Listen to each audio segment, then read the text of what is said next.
Hey, welcome to Gus's Harley Benton SC custom line Les Paul single cut custom line made in Vietnam. Now, one of the things that's been occurring to me recently, and it's twice actually, when Thomann when Thomann or anyone sends a guitar in my direction from new, or actually recently in the case of Rich's guitars, B stock, it's a very iffy, it's difficult. There's two challenges in it for me. One is that the customer I'm sending this on to has never played this beforehand, so they don't feel the improvement I've made to it. So it's sort of slightly less ideal compared to if somebody sends me their guitar they've had for years and maybe they can't get on with it, or and I can improve it, and then it's they have a real tangible experience of the difference, and that's value for money. When a guitar comes direct from a seller or from new from something like Thomann, then like I say, the person hasn't had this before, and so they don't get the full, I don't suppose they don't get the full value of what I do, which I know they do. It's nicely set up and it plays great when they get it, but it doesn't, they don't appreciate the change in quite the same way. There's another aspect to it though that this is brought to mind straight away. So the first thing I'm doing, I'm opening this guitar, it's taken out of the box this morning, and the first thing I'm finding is a little chip on the end there. It's a little ding down to the white. I can feel it. It's not something stuck on the outside. Actually what it is, it's a puncture or it's a compression, so that the finish has gone kind of powdery, right? But there's things like that. Now, this is the second time. First time a guitar came from Harley Benton actually went to Rich. Rich didn't really have a chance to look at it and sent it on down to me. And actually it was B stock, but it had a great big fish scale kind of chip down here, which I spotted straight away, and I also spotted that somebody had coloured it in with blue marker, like probably blue actually, it looked bluer than black, but anyway, but it had been marker penned in. Now I didn't say anything to Rich because I thought he bought the guitar second hand, not B stock from Thomann. So I kind of assumed that, right, that's what you get with your second hand guitar, that something he understood or knew. But I did it, did the setup and sent it back to him, and to my horror, he wrote back kind of thinking I'd done it, which was a horrible situation. I didn't even think to go over it like a new car. Now Rich, there's nothing, I'm not putting him down for this. He hadn't seen it when they sent it to him in the first place, and because it was, I didn't know where its origins were from. If I'd have known it was B stock straight from Thomann, I would have been on social media straight away to him and say, look, it's got this fish scale chip out of it, it's been dinged and they've coloured it in. Did they say this when they sold it? And if not, he could have gone back to them. Anyway, but it's a horrible, unnecessary thing. So there is that risk when you do this work, when you take in a guitar for another, or from direct new from a seller or a retailer, in the case of Thomann, you have this issue. I don't really want to scrape it too much. You can probably just colour it in with a tiny bit of red. It's very, very small.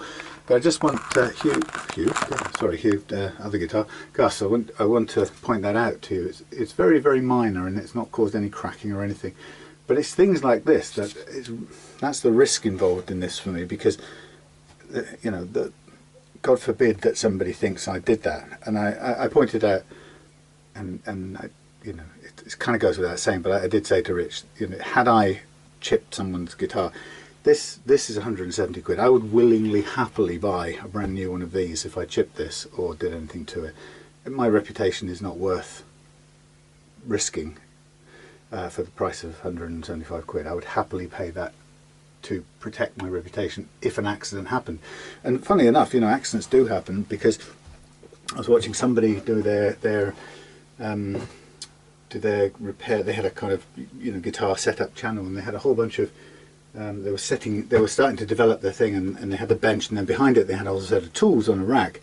And I've got mine over here, and I didn't think about it too much, and I've got my whiteboard behind there with nothing on it except a camera, maybe some frets and some bits of paper stuck to it.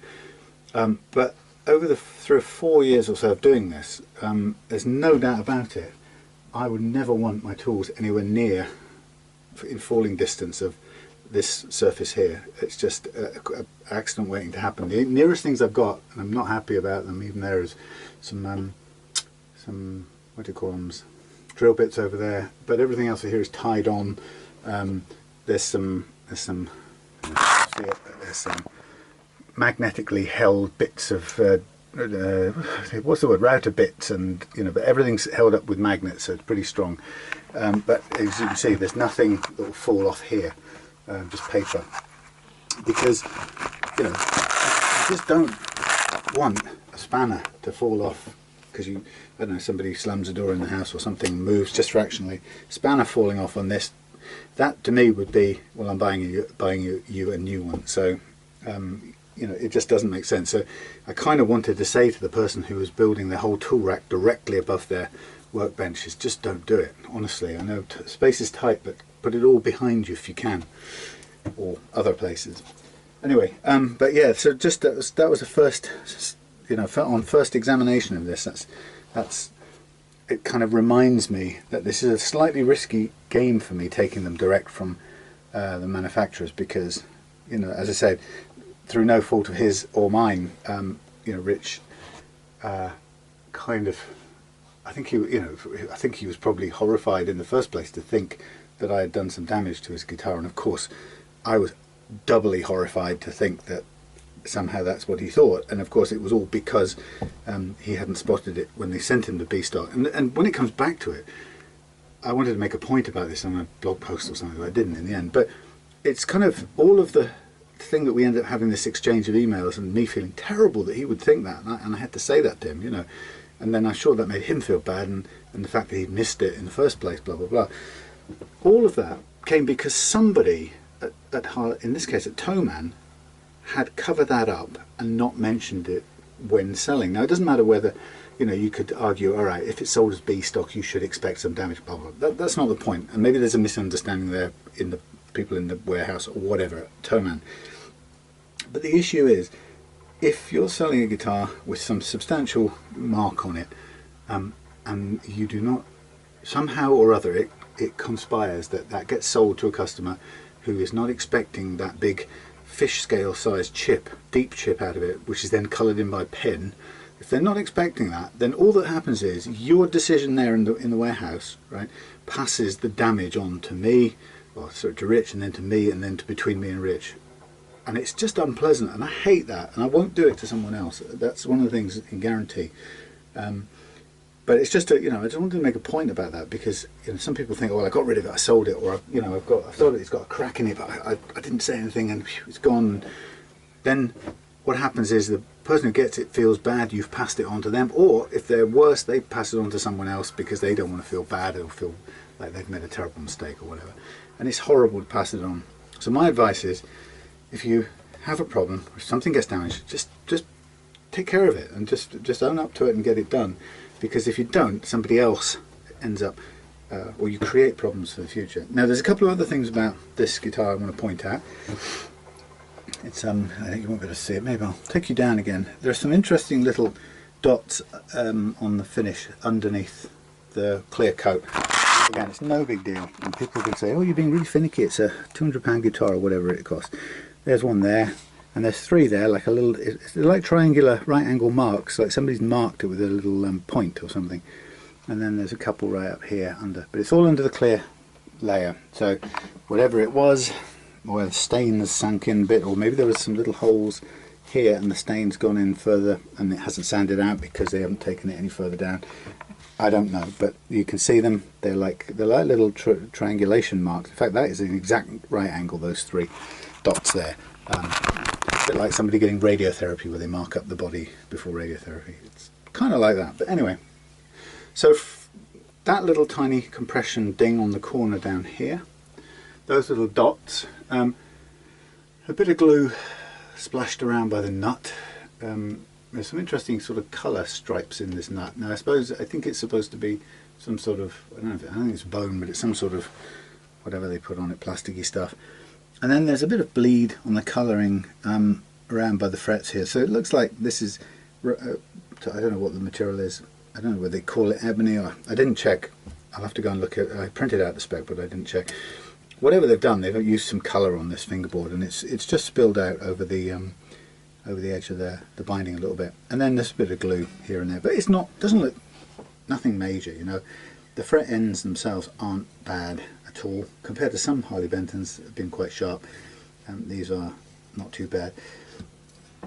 As for the nut, well, I will kind of see how it goes. It looks fairly well cut. Well, I say fairly well. It's fairly well cut on the bass, or on the low E, but actually gets higher as you go away to on the B and the top E. It's kind of miles. Well, it's pretty high, it's about 0.7. So it needs some work doing. Yeah.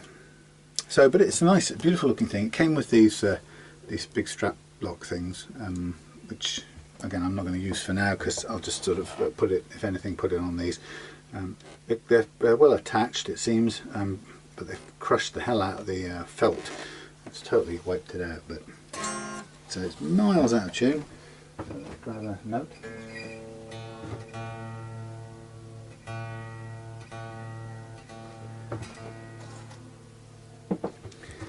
Do a quick tune up. It's got cutaways in it, as you've seen. There's one in there. It's interesting. There's one at the back here for the hand to get to, rather than at the front. There's some sort of deliberate design, and yet there's still a right angle on the neck heel here. So it's an interesting choice. Doesn't quite work for me, but not bad.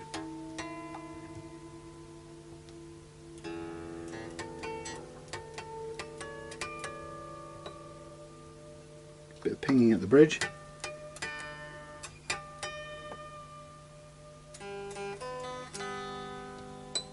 Pinging at the nut.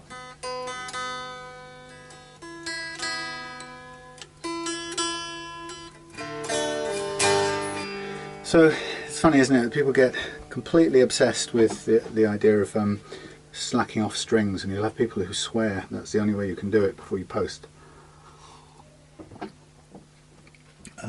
Yeah, you know, if you don't, there's people who completely, utterly and totally believe that the guitar neck is at risk if you transport it with the strings at pitch. And yet, look, one of Europe's biggest musical instrument companies sends all their guitars fully tuned.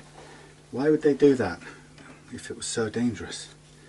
So I'm putting on an old strap on this for the time being, and I'm going to be very careful in making sure I've got it supported at all times and not trusting the straps. Simply because they aren't sort of my regular straps that I play, so I never take the risk of it falling down. So here we have, I haven't played for ages, so I'm not really in the play mood, but let's hear it anyway, just so we get a sound. Ooh, knobs in funny places.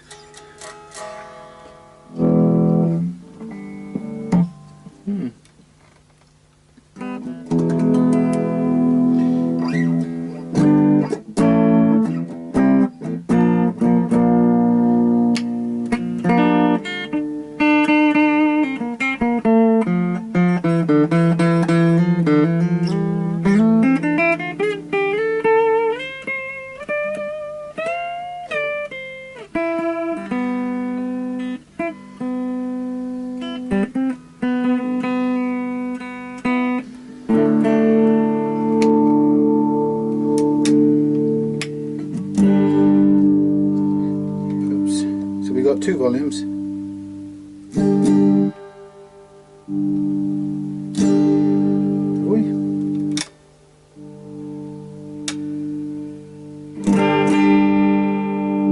Yeah. Okay, 2 volumes. Sort of blendy, works in a nice blendy way. 2 volumes and a tone which doubles as a coil, pull, push, pull, coil, split. Now straight away it's going out of tune because it's got strings on that haven't been stretched. The usual problem. So good on Harley Benton for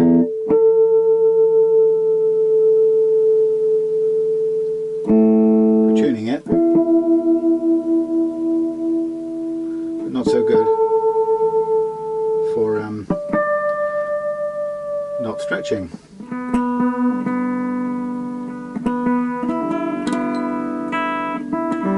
But hey, there's many people who would say that's down to you to do that. Okay, so this feels quite nice in that, you know, it's rolling here and it's not digging into me because of the cutaway. So it's kind of sitting a bit more like that than a typical Les Paul would, but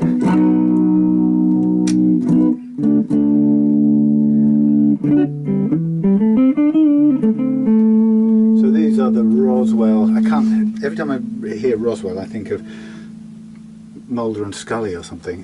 Not that I ever watched that, but you know, it gets all you know that thing. Do do do. What was it called? You know, X-Files.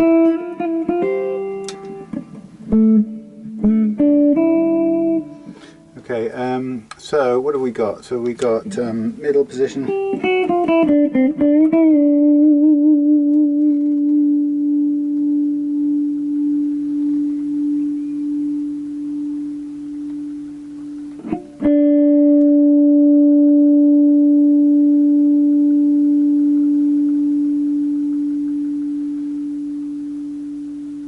A lot of sustain.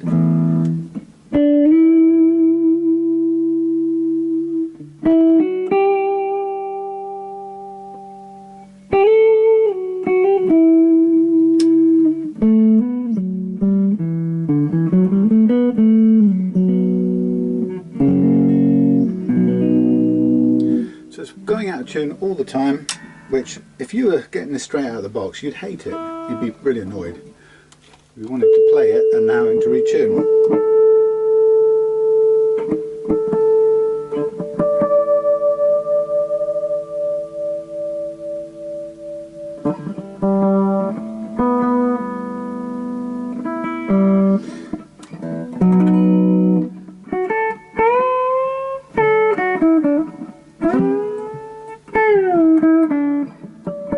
Oh no!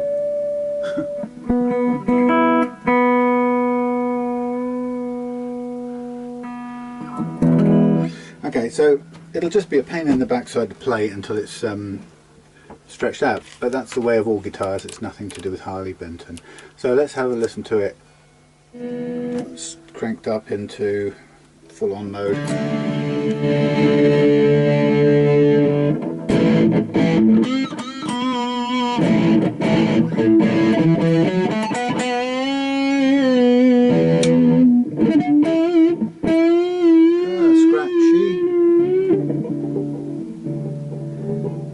Where you start to discover little faults, like a little ding of some sort in the fret somewhere. Not a major one, but just something causing a little scratch. Again, quite common.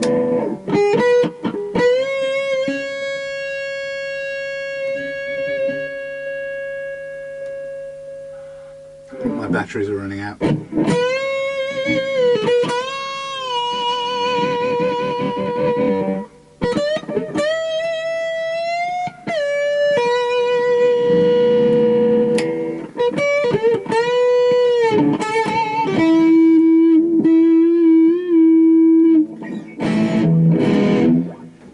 Yeah, well, I'll spend the next half hour tuning it and tuning it and tuning it and tuning it. So anyway, it all works. Let's hear how it sounds at the end. So yeah, good, it works. Got a lot of sustain, what it sounds like anyway.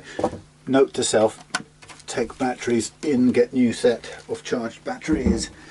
So the good thing about rechargeables, you know, you can always have some ready. I've got hundreds and billions of them charging all the time, but yeah, it's much better than buying them. It's a horrible feeling buying batteries. Anyway, I've actually thrown loads of my Rotor Sound straps away because they have a horrible creaky bit of leather on them, or fake leather, and it's just so annoying. Right. Okay, so what we're going to do with this, we are going to do a setup. The action currently, I'm going to write a couple of these measures down when I'm at it, so that, and partly I suppose, so that Gus gets an idea of how it was hanging when it arrived here. obviously the temperature and humidity and all manner of things are going to be different between where it's going, which is Ormond Beach. Was it Ormond Beach or was it, no, was it Ormond Beach, Gus? I have to go and look at your address. It's near, if not right next to Ormond Beach in Florida. So, you know, we know that's nice and warm all year round.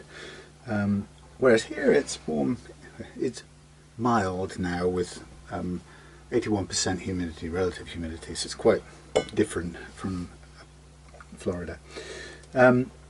So yeah, but I'm going to measure things here so that Gus gets an idea of what it was like. The action's pretty high right now, so just as it stands, let's just have a look at just a quick feel of what the what the neck relief is set like. It's about 0.2, maybe a fraction more. It's not bad though, workable for now. And again, it's one of these things that you'll notice on all my videos I don't spend much time on that. All I'm ascertaining right at the beginning is this thing curved, concave, is it flat, or is it convex? And if it's concave, is it very concave, or is it just around about enough for what we want? And enough for what we want is a value that, if you want to get all technical, you can go and look up. Every manufacturer will have its own spec, have their own specification, and they'll measure it wherever they want to measure it. Broadly speaking, when you see me eyeballing this, I'm locking down the first fret, capoing at the first fret, holding down the last one, and measuring somewhere in the middle, and that is visually the middle to me. Now it probably turns out to be 1, 2, 3, 4, 5, 6, 7 in new money, away from there, but 8 in old money. So it's the 8th fret, but it doesn't, you can do it either side. It's, just visually in the middle to you. Obviously it moves if you've got 24 frets, then the middle becomes slightly further along, but anyway. So the idea is you're capoing the first one, and you're holding down the last one, and what you're looking for is at the middle point, you're looking for how much space is there between the underside of the string and the top of the fret. And if you've cut nuts lots a billion times, or you've set the neck relief a billion times, then you'll know the difference between some, none, or it's bowed and humped in the opposite direction. Now clearly it's some, because there's a gap and you can press it down. And at that point, that's what we want. We're on the right side. We don't want it flat to start off with, because that will set quite a challenging, it sets quite a challenge to fret leveling at a low. You have to have very low action to get away with a completely, if you try to set a very low action with a completely flat neck relief, you tend to find that you will run into fret slap as the strings spin round and hit the frets. So if you're the kind of person who wants a really flat neck, you tend to find, my experience is, you tend to have to go a little bit higher on the action as measured at the last fret, meaning the bridge setting. So typically the theory is you want it to be concave, a tiny bit of relief as it's called, and the amount can vary depending on how you like to play. If you hit the strings really hard, then the strings need a bit more spin space. If you hit them really hard and you like relatively low action, then you need a bit more concavity, a bit more relief to allow the strings to move. Or if you don't hit them so hard, you can get away with a mixture of low action and minimal relief. So again, if you're doing this for yourself, I never give a set number, because it's pointless. If I give a set number, all that will happen is people who are hell-bent on following a set number will just go after it with the brain switched off. It's what we do when we're told to go and chase something. We chase the 0.2, 0.256, or measured with a fags paper and an hour in the month and an 81 degrees humidity. But if it was 79, you'd have to drop it by 7 thou and whatever. The point about it is you need some curve, a little bit, not too much. What is a little bit? 0.1, 0.2 of a millimetre as measured at that. How would you measure it if you wanted to? If you didn't know what that looks like already, you'd get your feeler gauge and you just gently put it under there, and you keep moving different feeler gauges until you found the one that just about fitted and started to move the strings. So I know from experience this is about 0.25, something like that, which is absolutely fine. If it was 0.6 or something, you'd see it. It would stand up and you'd have a long way to press down.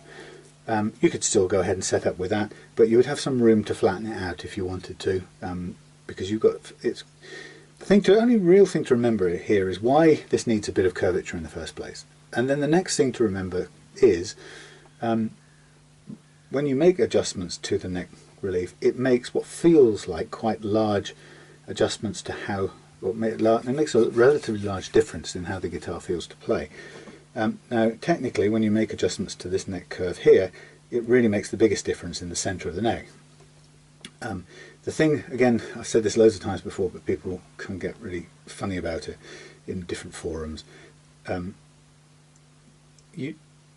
You do not use the truss rod as a primary method to adjust your playing action, the height of your playing action, right?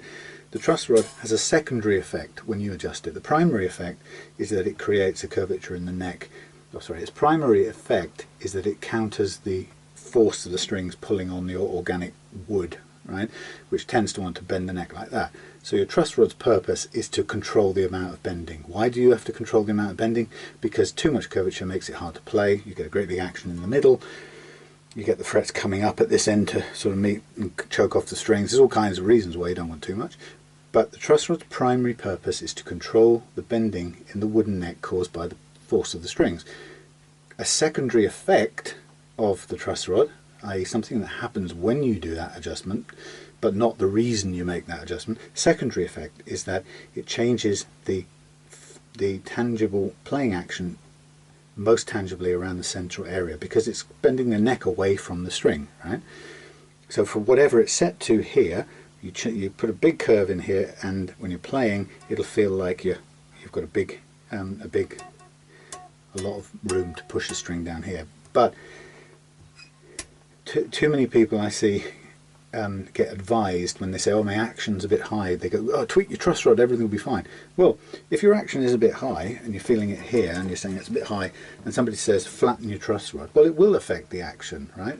Flattening the truss rod will close the distance between the string and the fret, but it'll have a secondary effect of, or it'll have a consequence of causing your strings to slap much more likely, because there's not enough room for them to spin. So if somebody came to me and said, hey, my action's too high, it's hard to press down, my advice is always the following: you adjust your primary means of adjusting your playing action is to lower your action over the first fret here to a workable level by adjusting the depth of the nut slots, right? And secondly, you adjust the playing action as felt all along here by reducing the height of the bridge saddles, or the bridge in one piece. You do those two things and you'll transform how the guitar feels to play without even necessarily changing anything about the amount of curvature in it. But the idea is that when I do this setup, you'll see, if you've watched the video before, I do all three. So the first thing I do is check what the relief is, and as I say, I eyeball it very quickly, and unless it's somewhere outside of what I expect, if it's in the range I expect of 0.1 to 0.34, something like that, I'll go, okay, that's good. Then I look at this and I go, how high is this? Okay, and I look at that with my little gauge. It's not microscopically accurate, but it gives me a good kind of initial eyeball, and I can tell you that's at least 2 millimeters, probably a little bit more, about 2.3 millimeters. Okay, so I write down last fret, low E, 2.3 mils, and then I measure it on the top. Now, since it's a fixed bridge, you can't adjust the individual saddles, then don't really need to measure anything else other than these two outside E's, and this one is, I would say, about 2.1. So last fret, high E, 2.1 millimeter.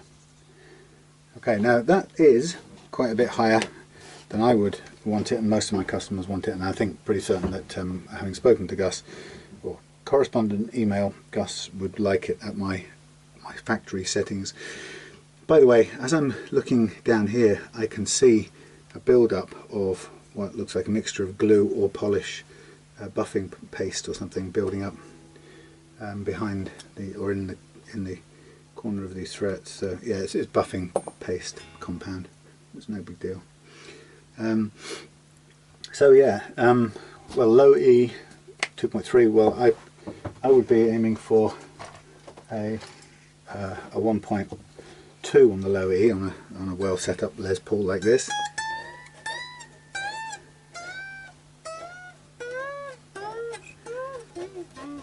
And 1.5 on the low E. But of course, one bonus about having this set up with an action of about 2.3 to 2.1 is that the manufacturer or the retailer is safely outside of the effects of any underlying uneven frets, with which there is always going to be some. It's almost impossible not to have some from the process of fret pressing. But raising the strings high clears the strings clears your playing action out of the range of those frets imposing themselves on the playability of the guitar. Now, if you take it down like this, so I'm going to now dial in this bridge on both sides a fair bit. Obviously I haven't checked as I did it, but I look at this and I go, okay, I'm pretty much on 1.5 there, and pretty much 1 point, actually it's a little bit higher than 1.2, so a little bit more in here. So obviously it's going to be out of tune, so let me just tune it up a second. Because I've lowered the bridge, so it's going to be detuned.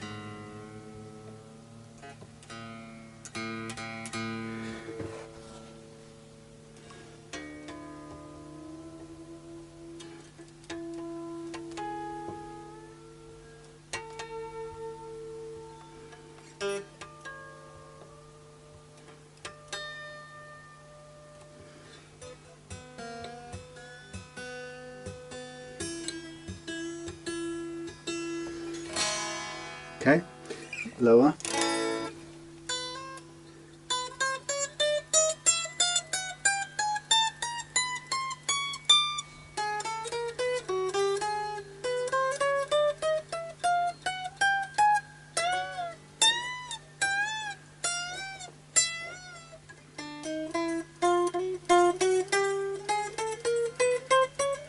Not too bad.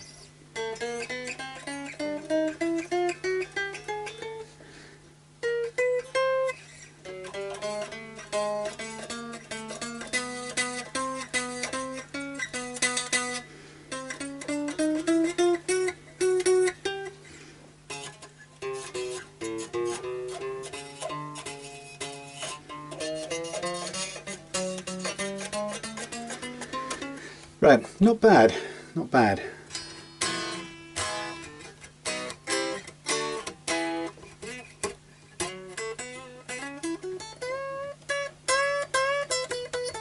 Yeah, if you were just firing off that, you'd be able to play it, but you can hear some of those are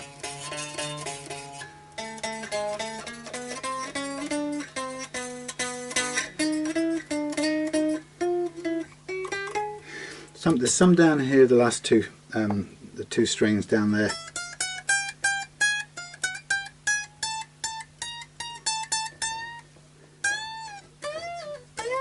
Not bad though, not bad.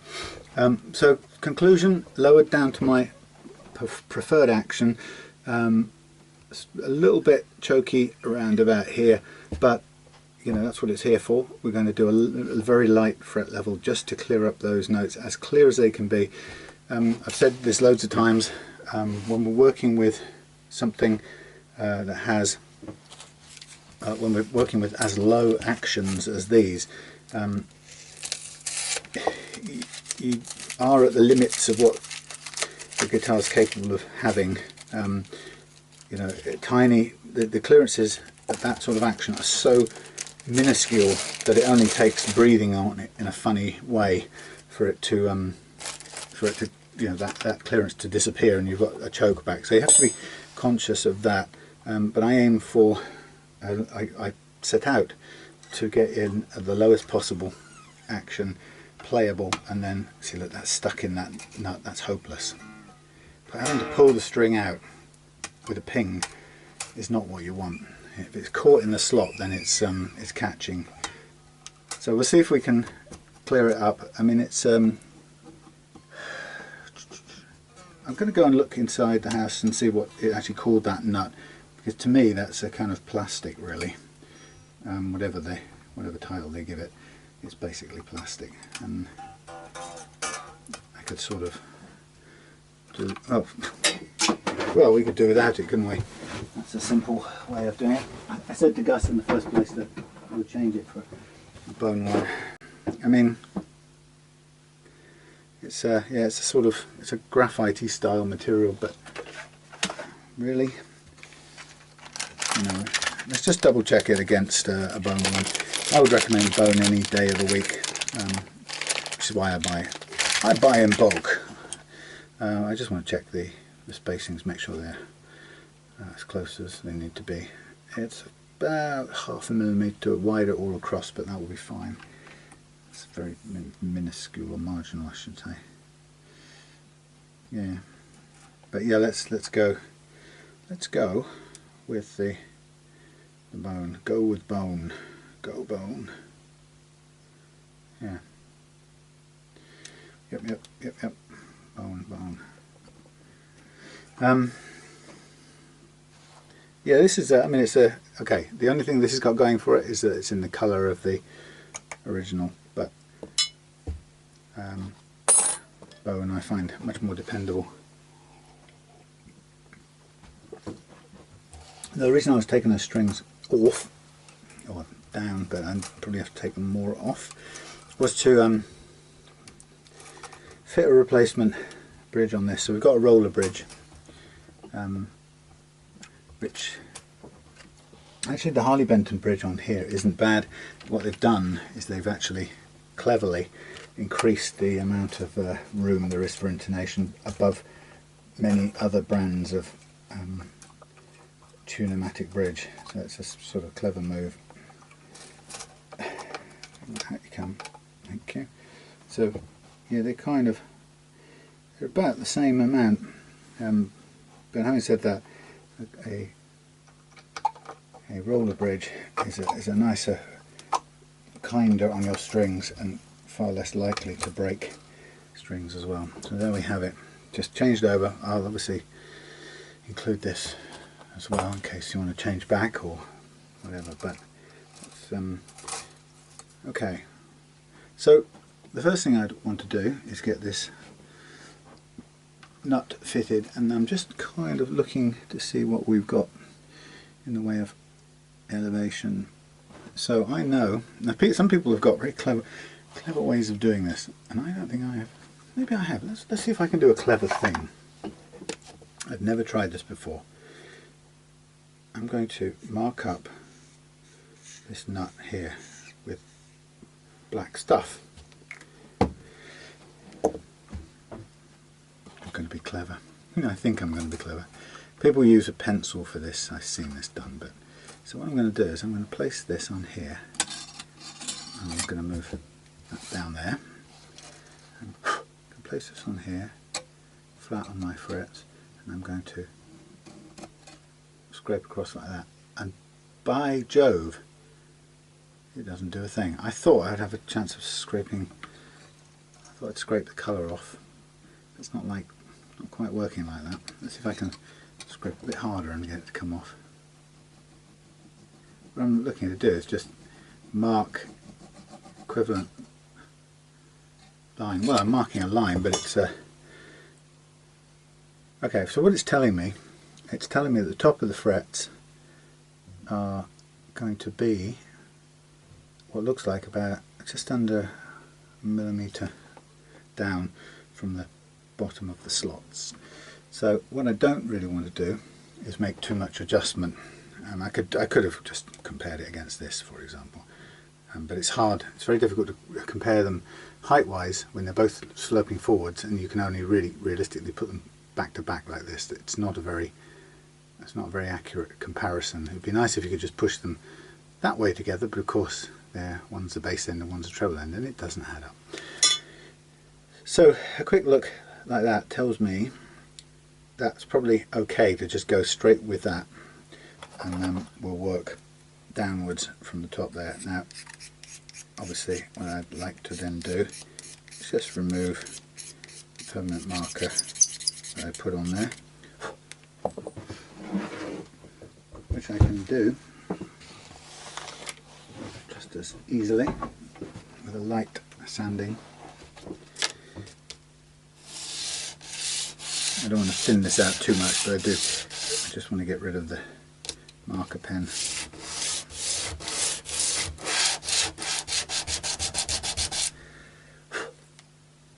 Typical. It's gone further in than I thought it would. I thought it would just sit on the surface, but it seems to have sunk in further. Oh well.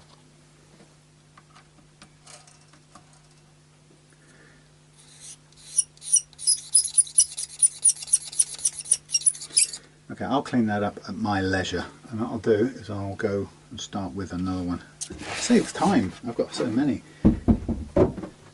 Yeah, I'll clean that up with some solvent a bit later on, but meanwhile, here's one I made earlier, or didn't make earlier. Oh look, it's exactly the same dimensions. We drop that in there, and we've fitted in. It looks like it's got a long way to go down, but that's deceptive. What there is actually quite a load of paint in the slot here, which I just hope it's all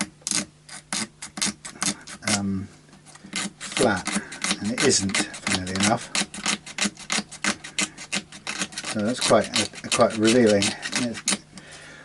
It's actually, the paint's glooping up, so it's probably created a bit of a rocking arrangement here.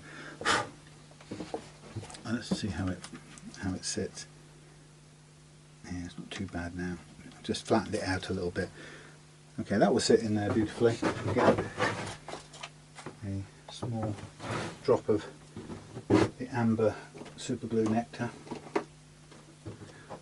And just while I'm here, so we've got a little bit of, I don't know if it's what it is, a little bit of shine down here, like there's a bit of glue, but I'm not entirely confident in what this material is, and I don't want to go scraping that. I'd rather leave that little bit of shine there that's originally there, rather than end up scraping some colour away and having a bright spot, because I don't want to start dyeing fingerboards again.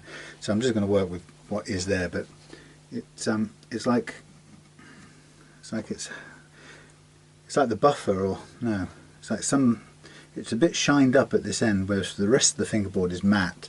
It's a little bit shiny here, like when they shined the headstock, the buffer ran over onto the fingerboard here. That's what happened. So they've they've buffed it, and it's buffed a little bit of the top end of the fingerboard. How weird is that? Okay. See, all these little detective things that you can figure out if you know what way round things happen, or if you work out. Right, so in there goes the nut, and make sure it's as nicely fitted or aligned as possible. Feels good to me. Okay, well, we're at sort of an interesting stage, because since I've got the strings flopping all over the place, now is a good time to mark up the frets, ready for the fret leveling, because basically we've checked the relief, that's good. We've set the no, I have one more thing to do, but it doesn't matter, we can still mark the frets up now anyway, while the strings are helpfully out of the way. We've done the basics action setting using the original nut, but now what I'm going to do is I'm going to just cut the nut slots on this new nut, because obviously that's now going to be sitting up very high, and we don't want to proceed to do anything with the action based on that. So what I'm going to do is just bring two strings into the middle. I always recommend you do this when you fit a new nut with glue, is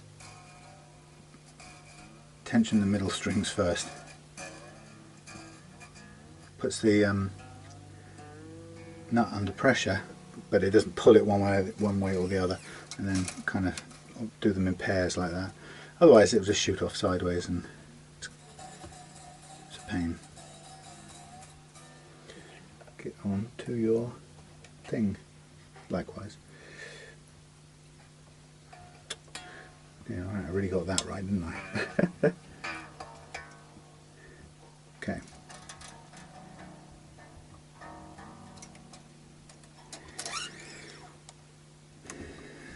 So remember, it's neck relief, last fret action and first fret action. So it's all basically suddenly changed because I've changed the bridge and I've also changed the nut. So I'm going to kind of revisit all of these now to make sure we get them the way we want. A bench has arrived. Wonderful. Is it there? It's here. Oh, hang on then, let me just tune this up and I'll come and see.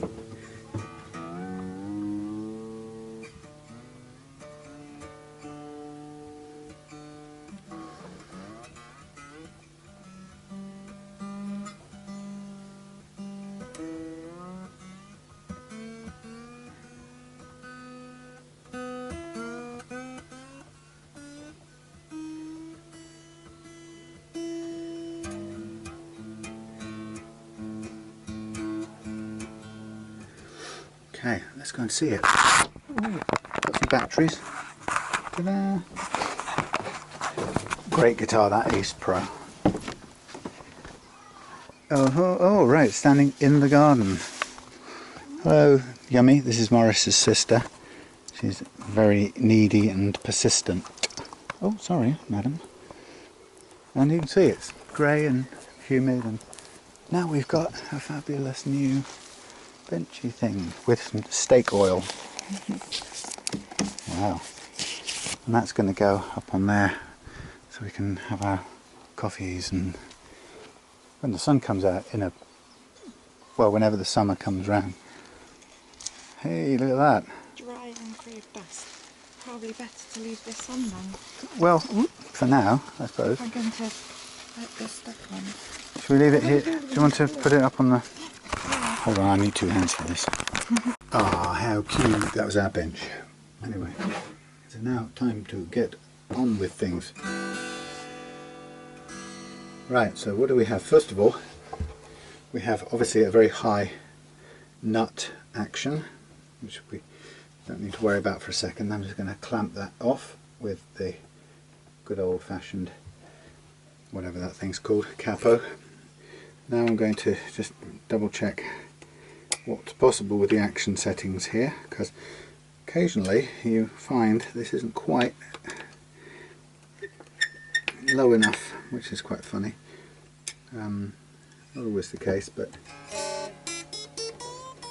oh, don't want to do that. I don't want to scrape the stuff off. So let me just see straight away, with the action set low down there, have we got a low enough action up here for my liking? Well, it's actually not quite low enough. So that's the only slight difference with this. So what I tend to do, what is possible, if we're going to keep the roller bridge, and it's just an option, but it's quite an interesting one, that this is a little bit thicker, higher than the original one. So we can take a little bit of material off the underside of the roller bridge. Let's just see. Because there's no point putting it on if we run out of action adjustment. We obviously want to be able to take it down to the nice ultra low action that we're aiming for.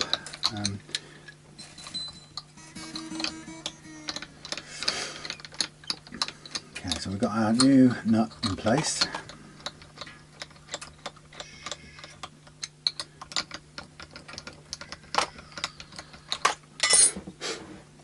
Okay, if you can.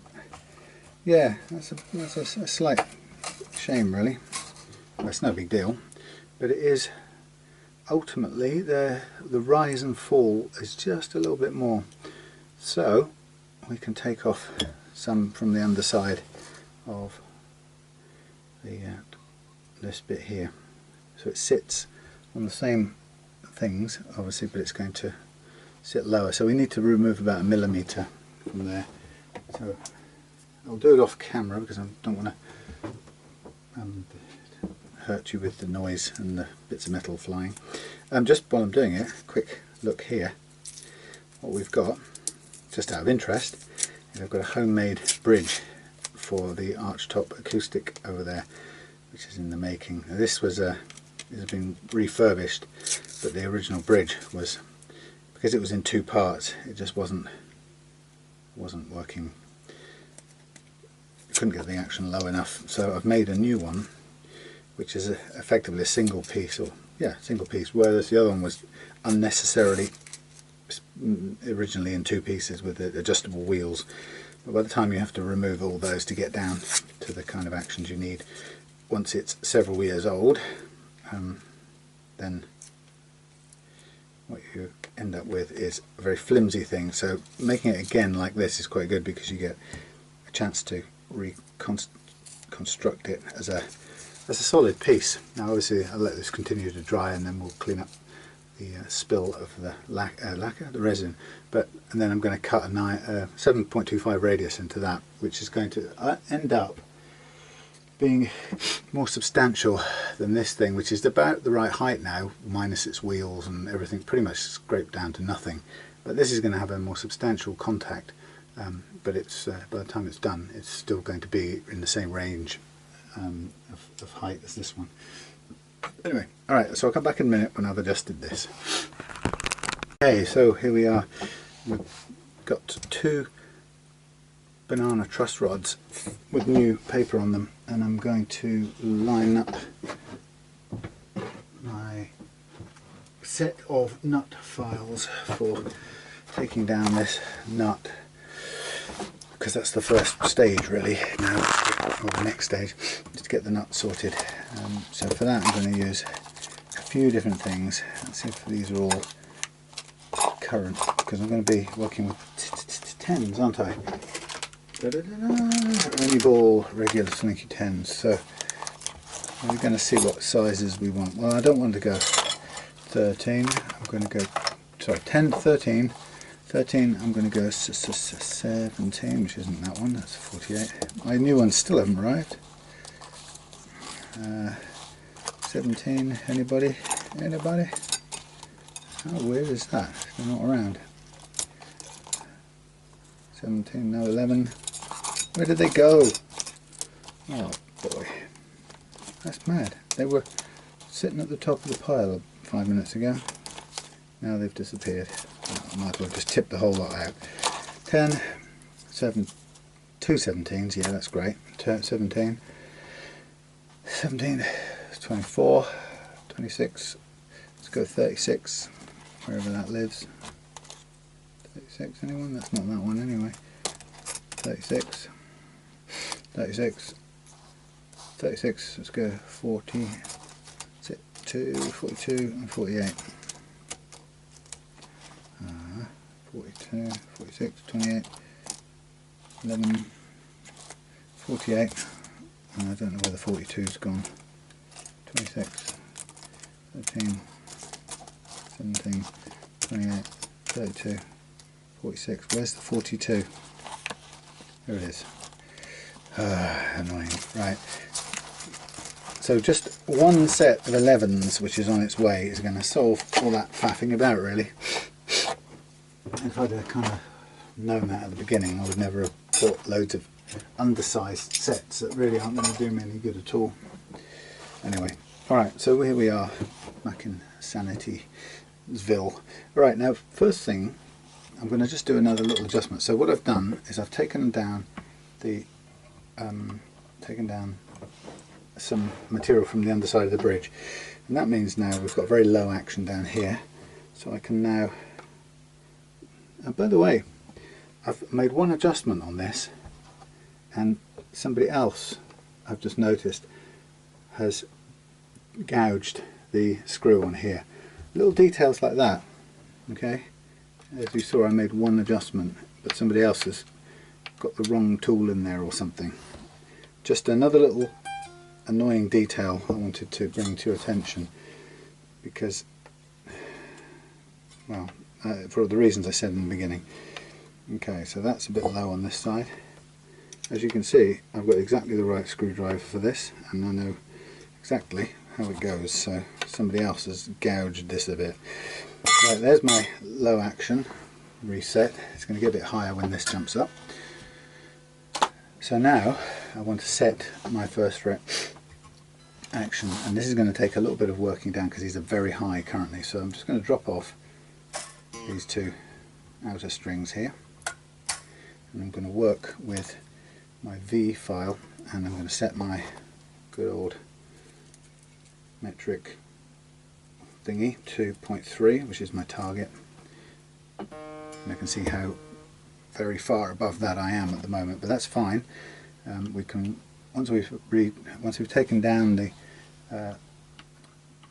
slot to the height we want, then I can remove any excess nut material above that, so it's not a problem to have, you know, to cut a long way into it. It's much better to cut a fair distance down and end up with material to remove from the top of the nut later on than it is to try and cut upwards from the bottom and get it wrong, basically, which is usually what will happen.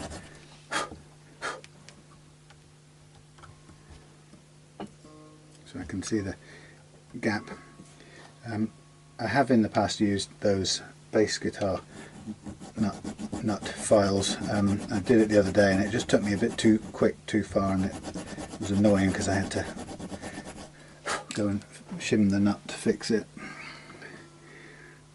So I sort of, once bitten, twice shy. I don't want to change my technique, so I'm just going to stick with this. I know how it works, and even if it takes a bit longer to get where I want to go, it's better than getting it wrong. So at the moment, as you can see, we're making a notch that's going down into the nut, and it's fairly deep, but it's opening up all the way above the actual string. And so what I can do now is, once I get close to there, I can get the correct file that I'm using for this slot. Obviously this is oversized on a 10 anyway, so I'm aiming to have a good fit with some room.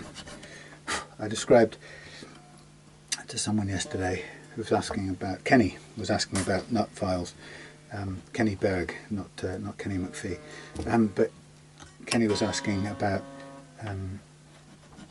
you know, how to, why is it that a given gauge of nut files seems to end up with the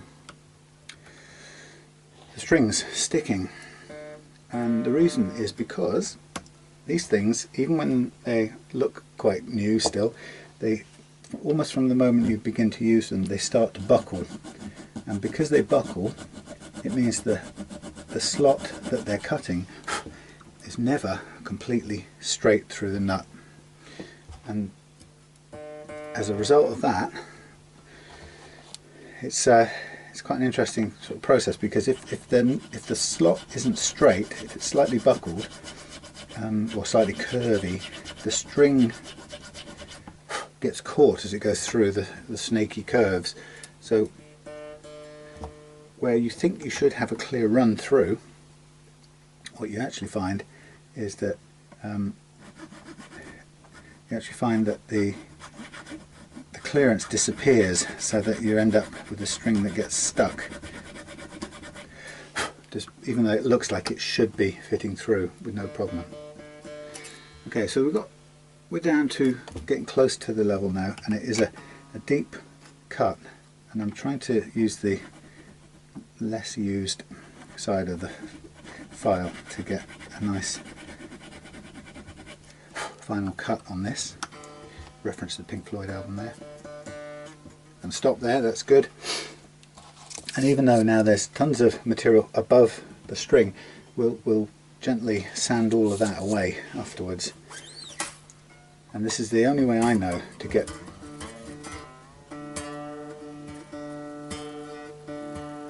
perfectly to the first fret action that we want. And it's worth taking the time.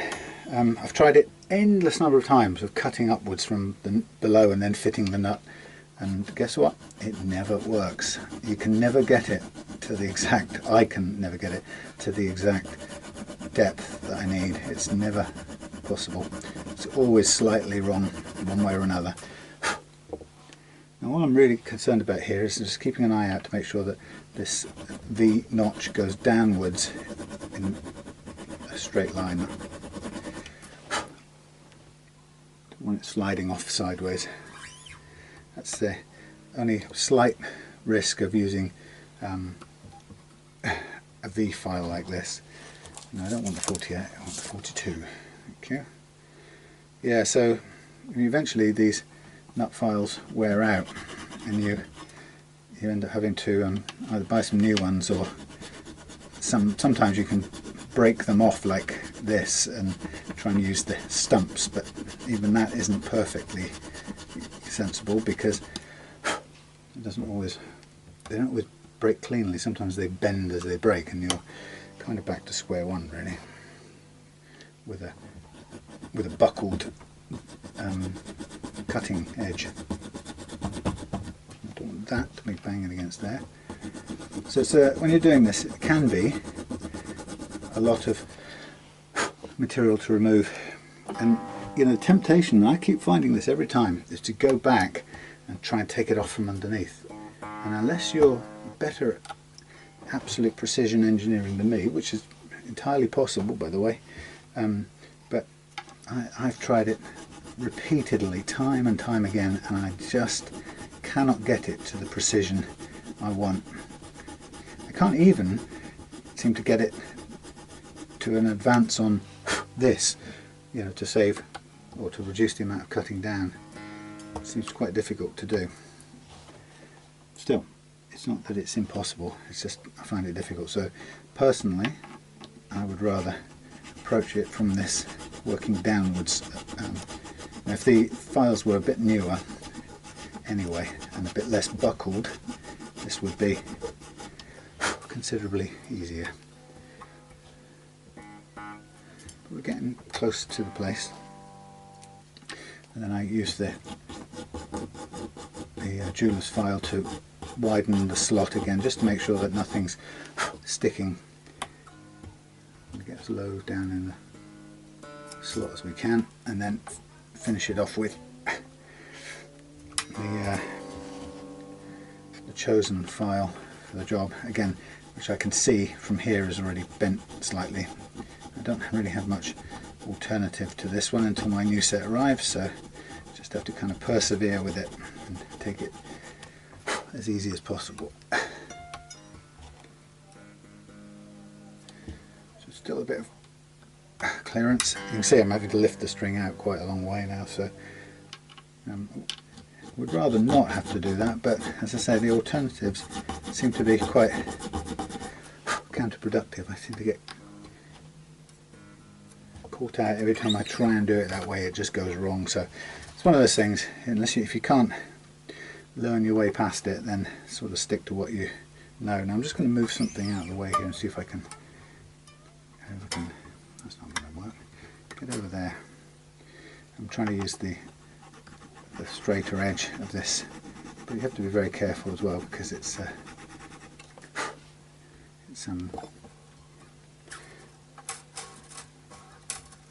where's my string gone? Alright, yeah, you don't want to overcut. How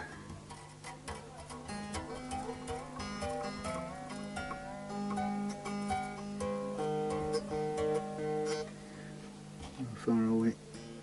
Nearly. Yeah, it just gets a little bit difficult to pull that string out when you're at that depth of slot. But if you persevere, it'll work out.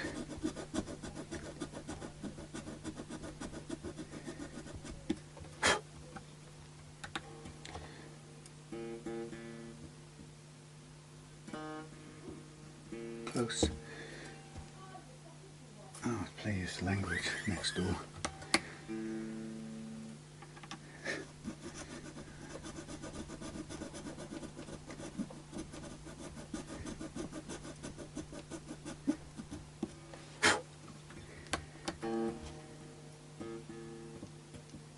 Stop there.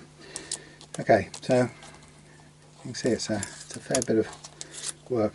This is as bent as anything really. I tried to, I think I tried to snap that one off. I don't have a cutters that will cut it cleanly, but it'd be nice to maybe a Dremel cutter would. Let's see if I can get a cleaner cut off on this. It would give me back a bit of a straight edge. I'm going to stop a minute. You don't want to hear this. Hold on. There we are. One Dremel cutter later. A shorter but straighter edged file if I use this new end edge thing. Anyway, that's one way of approaching it. So let's now work on the low E slot.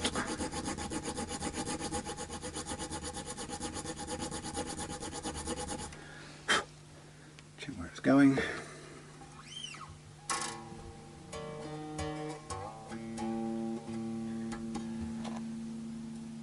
Always keeping a check on how much is going, how much is left.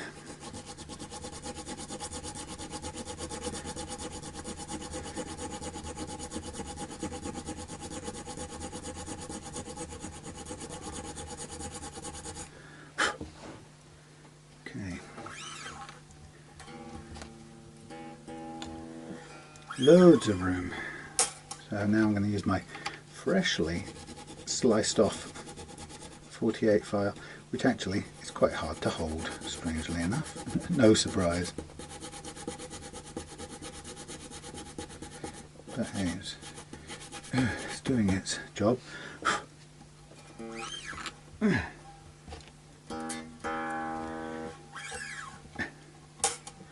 was trying to work out why Gus put two sets of 10s in, or got them to add two sets of 10s to the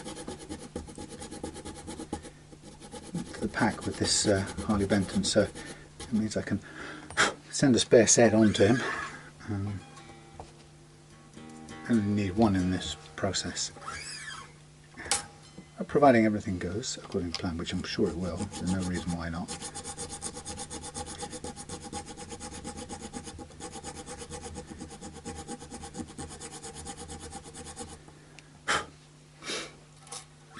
So, like I say, these things look like big jagged shark's teeth at this point in time, but they will pay off a bit later down the road when they turn into perfectly balanced slots. Right, we should sort of be coming towards the right place for this string now. Back to the 48 file.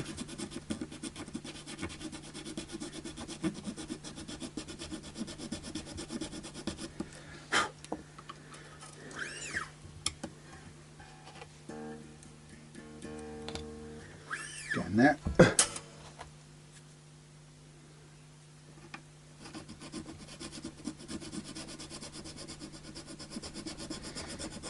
So next in line after this one, I've got Michael's Epiphone Les Paul standard. In between that I've got the Ace Pro, which I'm waiting on CTS pots for that, and I'm going to wire that up. That's an old friend, it's been through Really Love Guitars once before. In fact, it came here in pieces.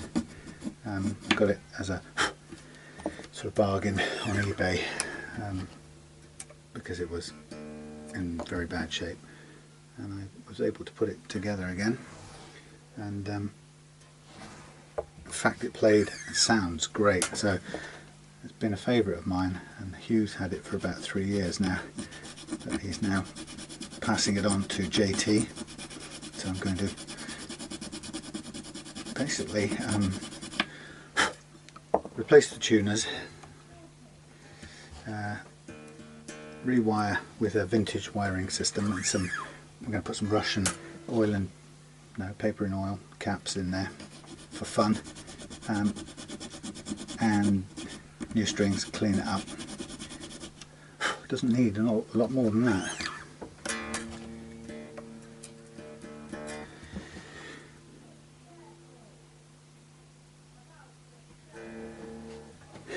See how that's doing.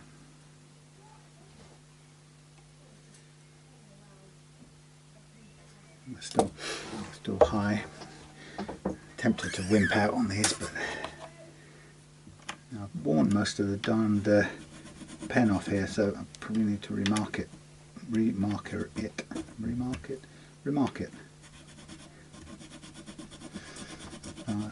in the run up to fret leveling in the moment. So in taking the material off the underside of the bridge, I've been able to reduce it down so that it now has a nice low action. And actually we were getting towards the bottom of the action range anyway on the other bridge, so obviously I'll include that so that Gus can revert to that if he wants.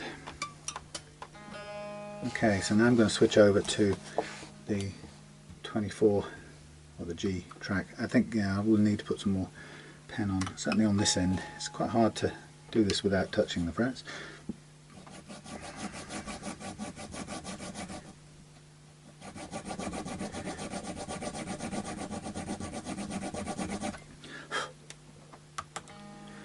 Just always check the alignment, make sure that it's going in the right way and direction and so on.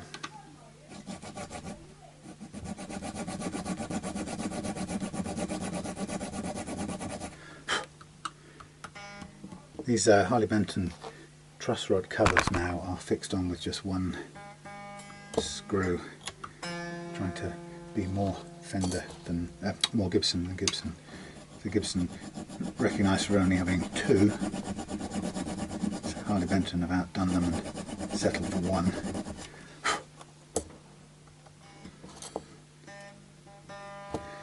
Okay, so I'm going to start working with the 24 again. This one's already been cut off, so should be straight enough.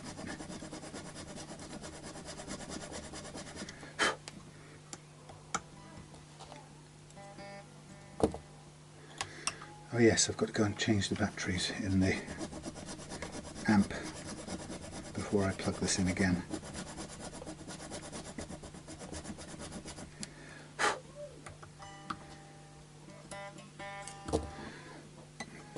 More.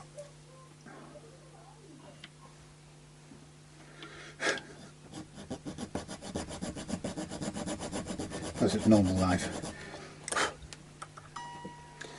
and I'm sure we're not quiet all the time, but hey.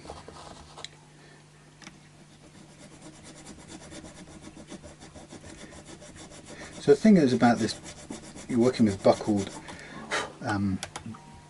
files,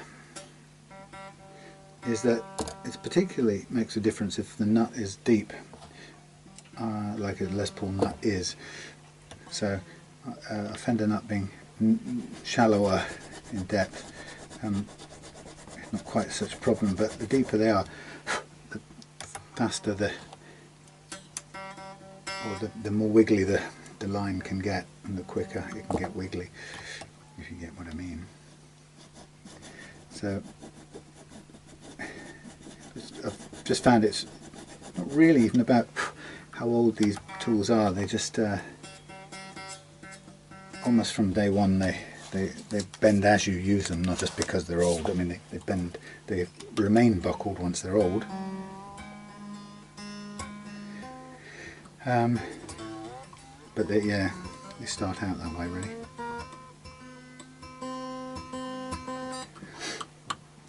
Just because they flex, I suppose, in use. But there we go, that's the G done. Now we just move on to the B track. I mean, you know, if you're adventurous, you could get a different cutter in here and cut this bit with something else, but what I tend to find is once you've got a method that works for you, that you are confident that you have control over it, it doesn't make an awful lot of sense to constantly try for something else. I mean, you can do if you can make some research and development time. Of course it's good to try something else out, but you've got to know the difference between that and, you know, doing customer work like this. They're not the same thing. You can't sort of veer off into trying new things when you're doing a customer's guitar like this. I mean, you can, but it'll just, in my case, it'll probably cost me a nut or two, and then I'll be back to square one. And I'd probably, and in fact I have in the past, then reverted to the familiar way, because I know I can get the result I'm looking for. And I just usually kick myself for putting myself in that spot in the first place. Why did I try to experiment or innovate something when I'm trying to get a customer job done? Why not just stick with the tried and trusted method, which is what this is. So again, I'm working with slightly buckled blades here. Move that.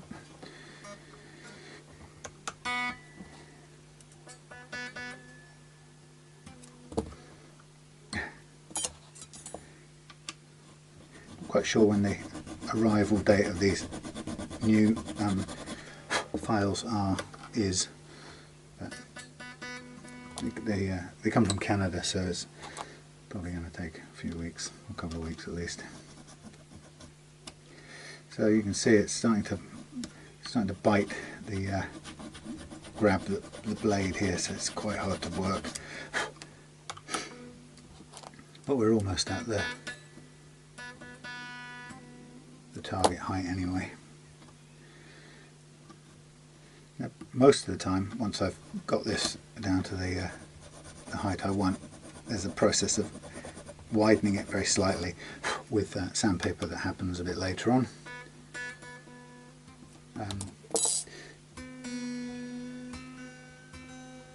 Which is a good final touch for getting rid of any pings. So we're getting there, last one coming up. It's the 13. So it's actually, I'm using a 13 for a 10 gauge string, so go figure. That's what I've found ends up working. Yeah, it's like the sort of shark's teeth here, but we will get rid of all of that shortly. And most of the lifting work you can do with this diamond jeweler's file. And you could go, if you wanted to, you could go all the way down to the desired first rate action using just this file alone.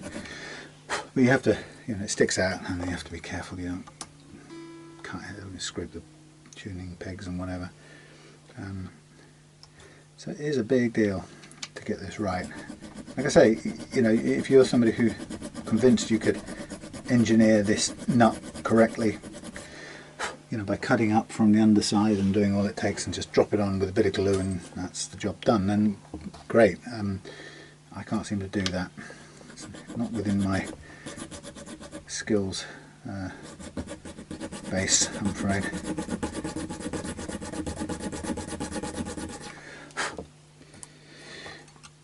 Not that I haven't tried it plenty of times. Just can't get it to land on anywhere right. So I end up cutting it anyway.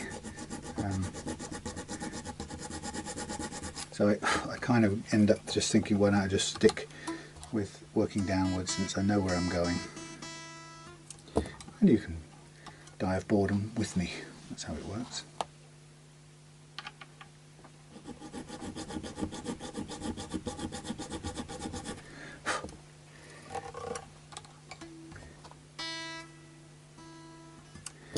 Okay, so roughly time to get going with the 13. Again, that's a bit buckled too, so this will probably start grabbing the string before too long.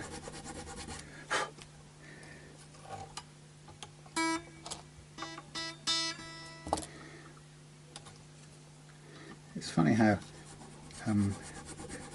manual, how hands-on and unscientific this part of it is, but it makes such an enormous difference. And the truth is, if it was doable mechanically, if it was that easy to do mechanically or with measurements and whatever, then to be honest, the manufacturers would have achieved it, but they haven't.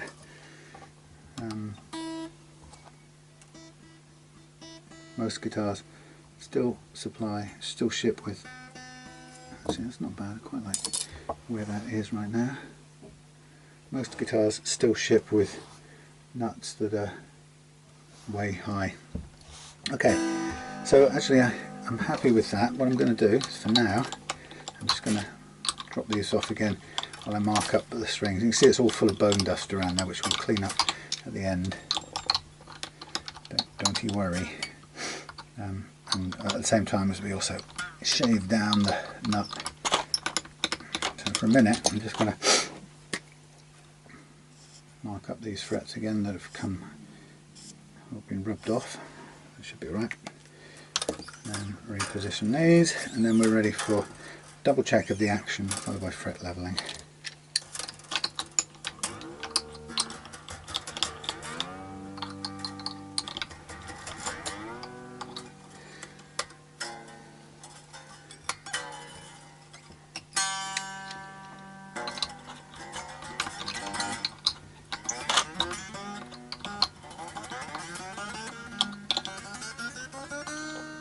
Just making it up.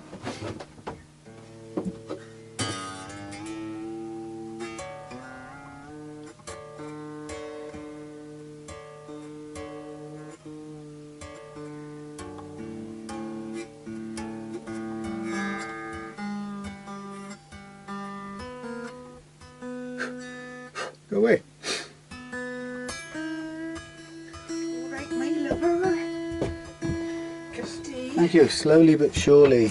Yay. Yeah, slowly and surely. The worm gets the rabbit. Yeah, that's the one. We're ready to fret levels now. Thank you, dear. I'm going to take a stop and drink my tea, because I know that my YouTube audience doesn't like me drinking tea on, really? on camera. Somebody didn't. Actually, no, they told me off for eating once. So I now feel embarrassed to even drink a cup of tea. Oh, that's silly. Yeah, so I'm going to do it privately. I'll hold my hand over it in shame. Right, see you in a minute. Hey, look, it's coming along nicely. Anyway, that's an aside. Here we are, ready for the leveling of the fretless. So we'll double check the action.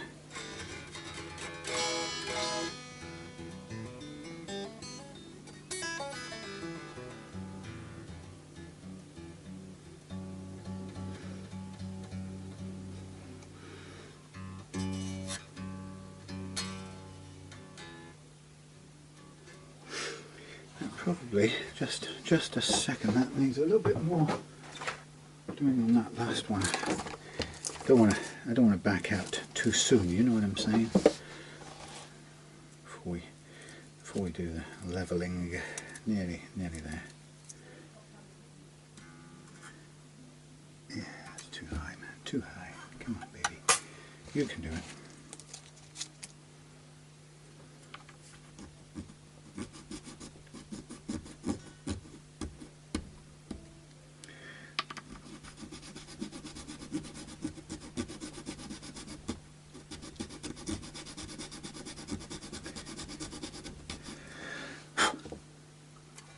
Nearly there.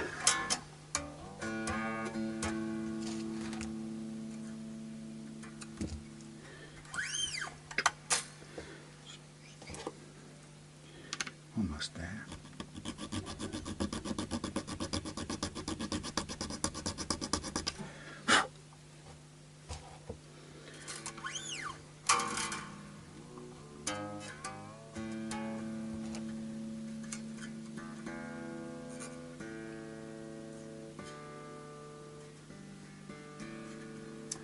It's always the way. I kind of go back and see how much I wimped out on the previous ones. Only a little bit, but it's not good enough. Go back and do a little bit more. A little bit more.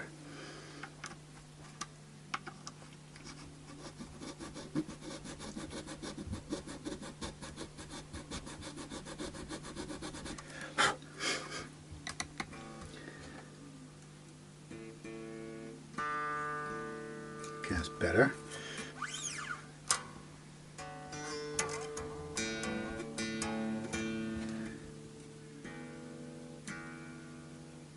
That's better. That's better. Happier now. Okay. perfectionism. You've got to get it right. Okay, these can go out of the way for now. So now we have fret leveling time. Now I'm going to use, they don't have names, these tools. I'm going to use lottery set of balls number 1. No, I'm going to use truss rod number 1. Let me just get my head around this. It's on the there. That's it. And I need. Oh, somebody's hissing. Who's hissing at who? Oh, black cat. You don't belong here. That's it. And my cats take the cue and go after them. Okay, let's turn that one. Well, yeah, it does work. That feels odd. Maybe I'll use the one that's in there already. But it's the correct one. Anyway, so the idea is I'm going to adjust the truss rod until it mimics the curvature that I've already set in the neck. And if I trust this particular truss rod, then I just know it's going to do that quite accurately. They all behave a little bit differently, so you've got to find ones that you're okay with and that work for you. So try a few if you're going to do this method. Then I've got 400 grit sandpaper on here, and I'm going to now let it work its way under gravity, just up and down a little bit on here. And once I've done that for a little bit, this was very close anyway, so it doesn't need a lot. Once it's done that, I'm going to stop, and I'm going to just look at where it's cutting and where it isn't. And it's showing it's cutting here. Well, it's cutting a little bit, but here, here, here, here, here. So it's cutting at different places all the way along the length, which is a first good sign because it tells me that the curvature is mapped correctly.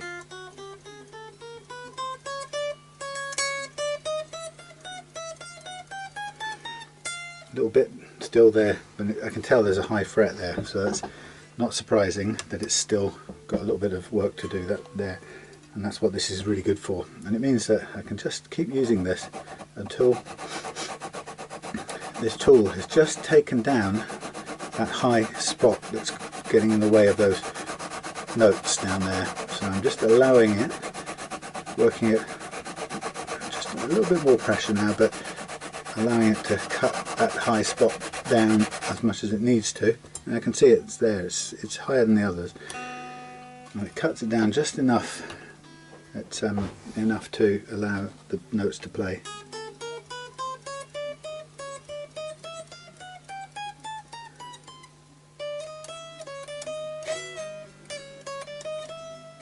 Now this is already set at a very, very low action, so for that to play as well as that at such a low action is very good. I've probably said this millions of times before, but people who set up Les Pauls, or historically Les Pauls, luthiers or techs, typically, historically, do a thing called a fall away at this top end here, to try and take into consideration the fact that the neck tends to flatten here, leaving a sort of bit of a knuckle, if you could call it that, there.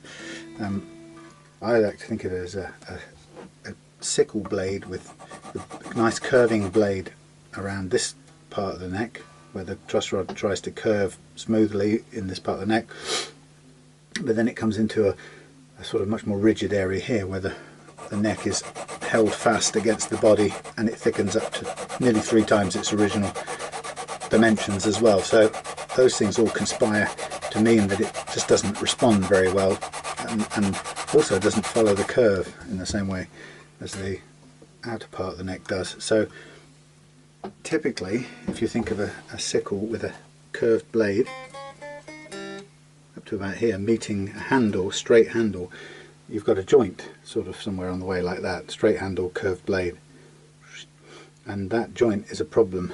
But this method of fret leveling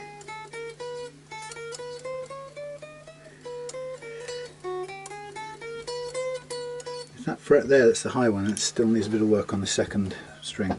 on the B. Yeah, it's that the knuckle that causes the problem, and it's actually right there where this high fret is as it happens. So we're kind of seeing what it does now. The fall off approach, fall away that people do, seems to be a little bit more than I need to do, and it seems to kind of scrape the frets all backwards from one point backwards, from here backwards. What we're seeing here is that this one is just the trouble one, because it's at the knuckle point, it's sticking up higher, it's like that. What this is doing is just gently bringing it back into the curve of the rest of it, which I think is a pretty nifty technique. Well, yes, it's taking one down more than the others, but that's kind of what you expect.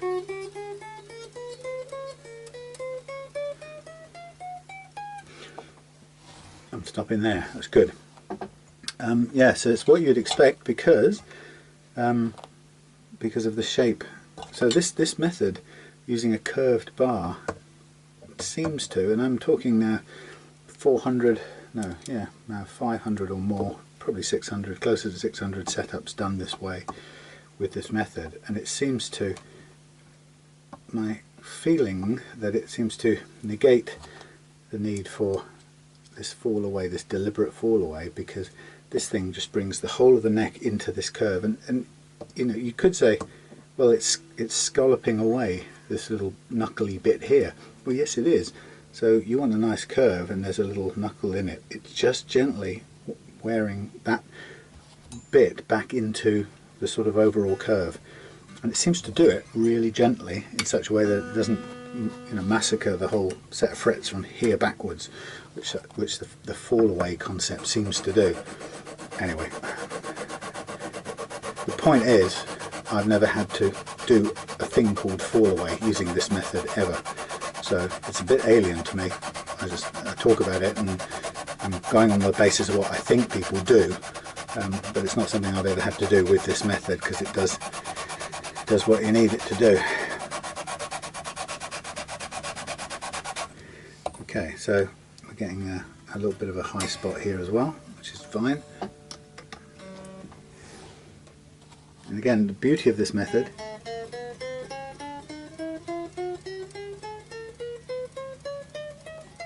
is you can play every note and stop when you've got it playing the way you want, and you don't have to take any more fret material away than is necessary. If you're doing it with the strings off and with a radius block or some such, then you're kind of, or even with a fret rocker, you're basically chasing an absolute levelness in the first instance. So you're kind of telling yourself you'll stop when there is no more clicking in the fret rocker, where everything is relative to everything else level.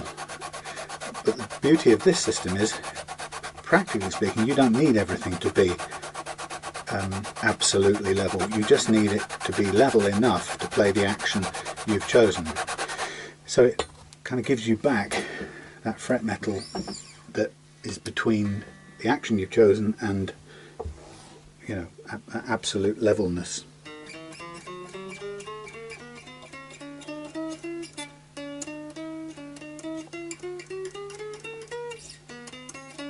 It's pretty good, actually.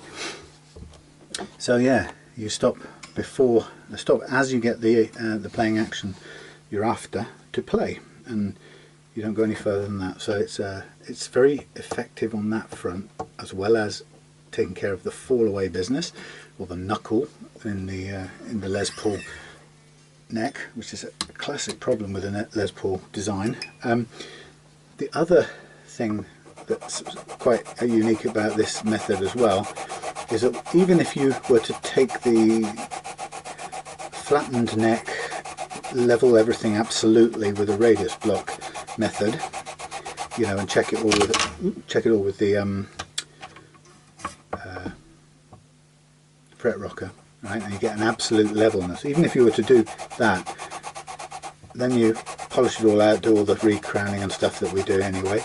Then what you do is you reload the neck with new strings and tighten it all up, and unbeknownst to you, that reintroduces a kind of longitudinal squeezing or compression on the neck, which wasn't there when you leveled your frets.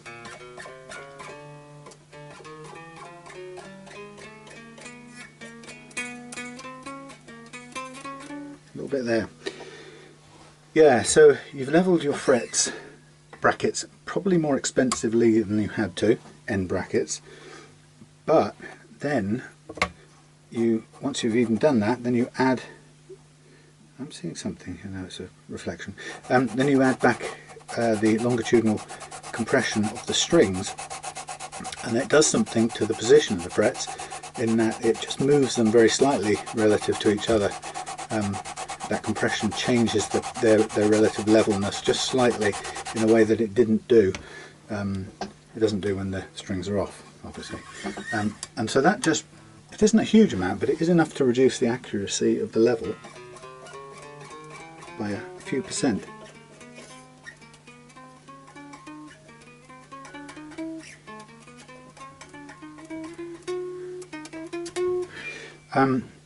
So that's another reason why this method is very good, because we're doing the relative leveling with the neck under the correct the compression it would be under when you're playing it. Now, yes, the sharp eagle-eyed viewers, eagle-eyed viewers will know that, but you just push one string to one side, so therefore the tension is probably slightly reduced, isn't it? Yes, it is. So it's not quite the full, watch this, you see, it's not quite the full loading, right? Because I'm going to slack that off to one side, but it's 5 strings, 5 out of 6 isn't bad. You could actually tighten the others up to compensate if you wanted to, but I don't. Anyway, the point is it's more compressed, more nearer the compression you have in the neck when you're strung and playing than it isn't like it, if you get what I mean. The $150 katana tool, where I first saw this method being used, and which I bought and used for a little while, has an advantage in that it doesn't move one string out of the way, so you have all 6 strings loading the neck at the same time. But I haven't noticed that to make such a difference that I would want to write home about it.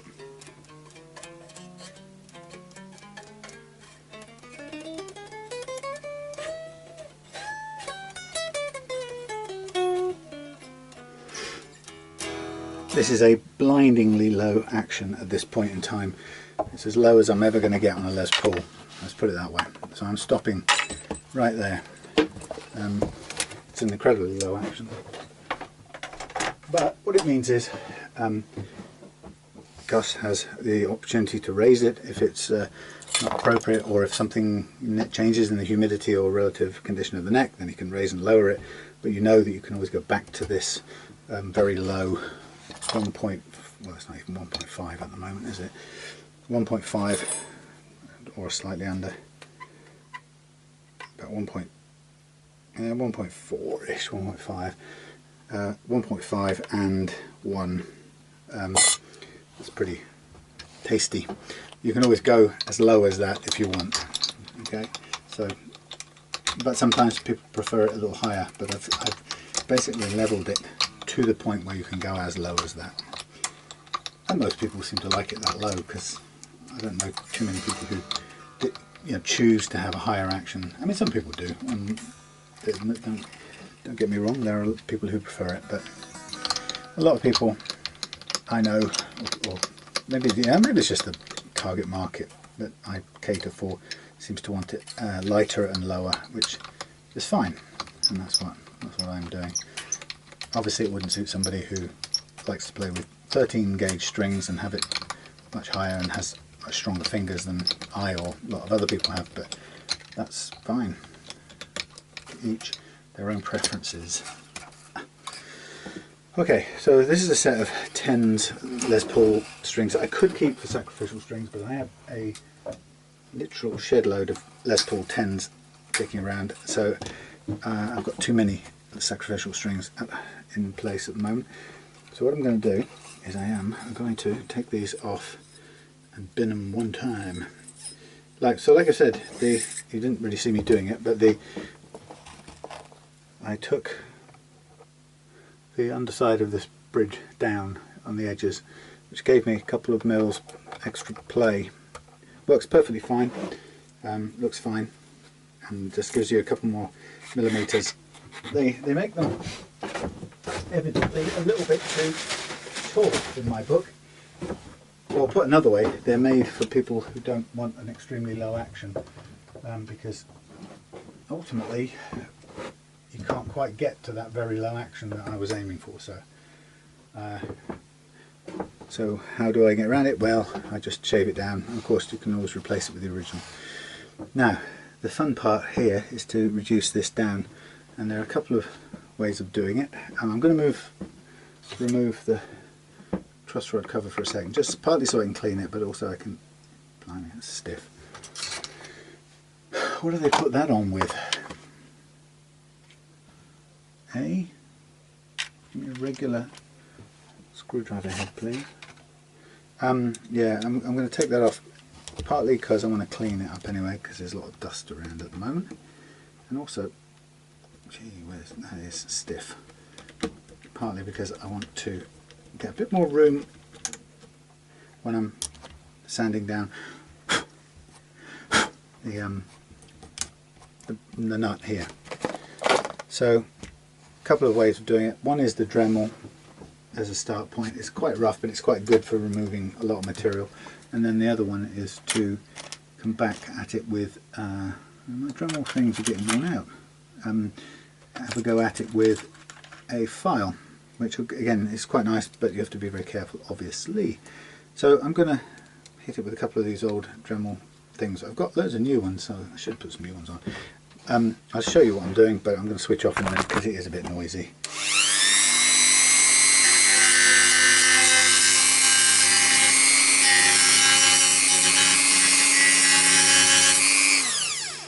Not to mention disgusting. Right, so save watching me choke on Chinese bone dust. I'll see you in a minute. Oh, where was I? Oh yes, having Dremeled my nut, madam, into submission. It's quite cool. It's bleached, but it's not bleached all the way through, so it's a bit like looks a bit like my horse's teeth. What have I got? No, I've got a horse, but if I had a horse and it had teeth, it would be that. It would look like that bone nut. Anyway, it's better, and it play better than the one that was there before. That's the important part. Right. It's just I'm just pointing out that once in a while you get one that doesn't have the bleach somehow doesn't go all the way through. That's all I'm saying. So it's not quite I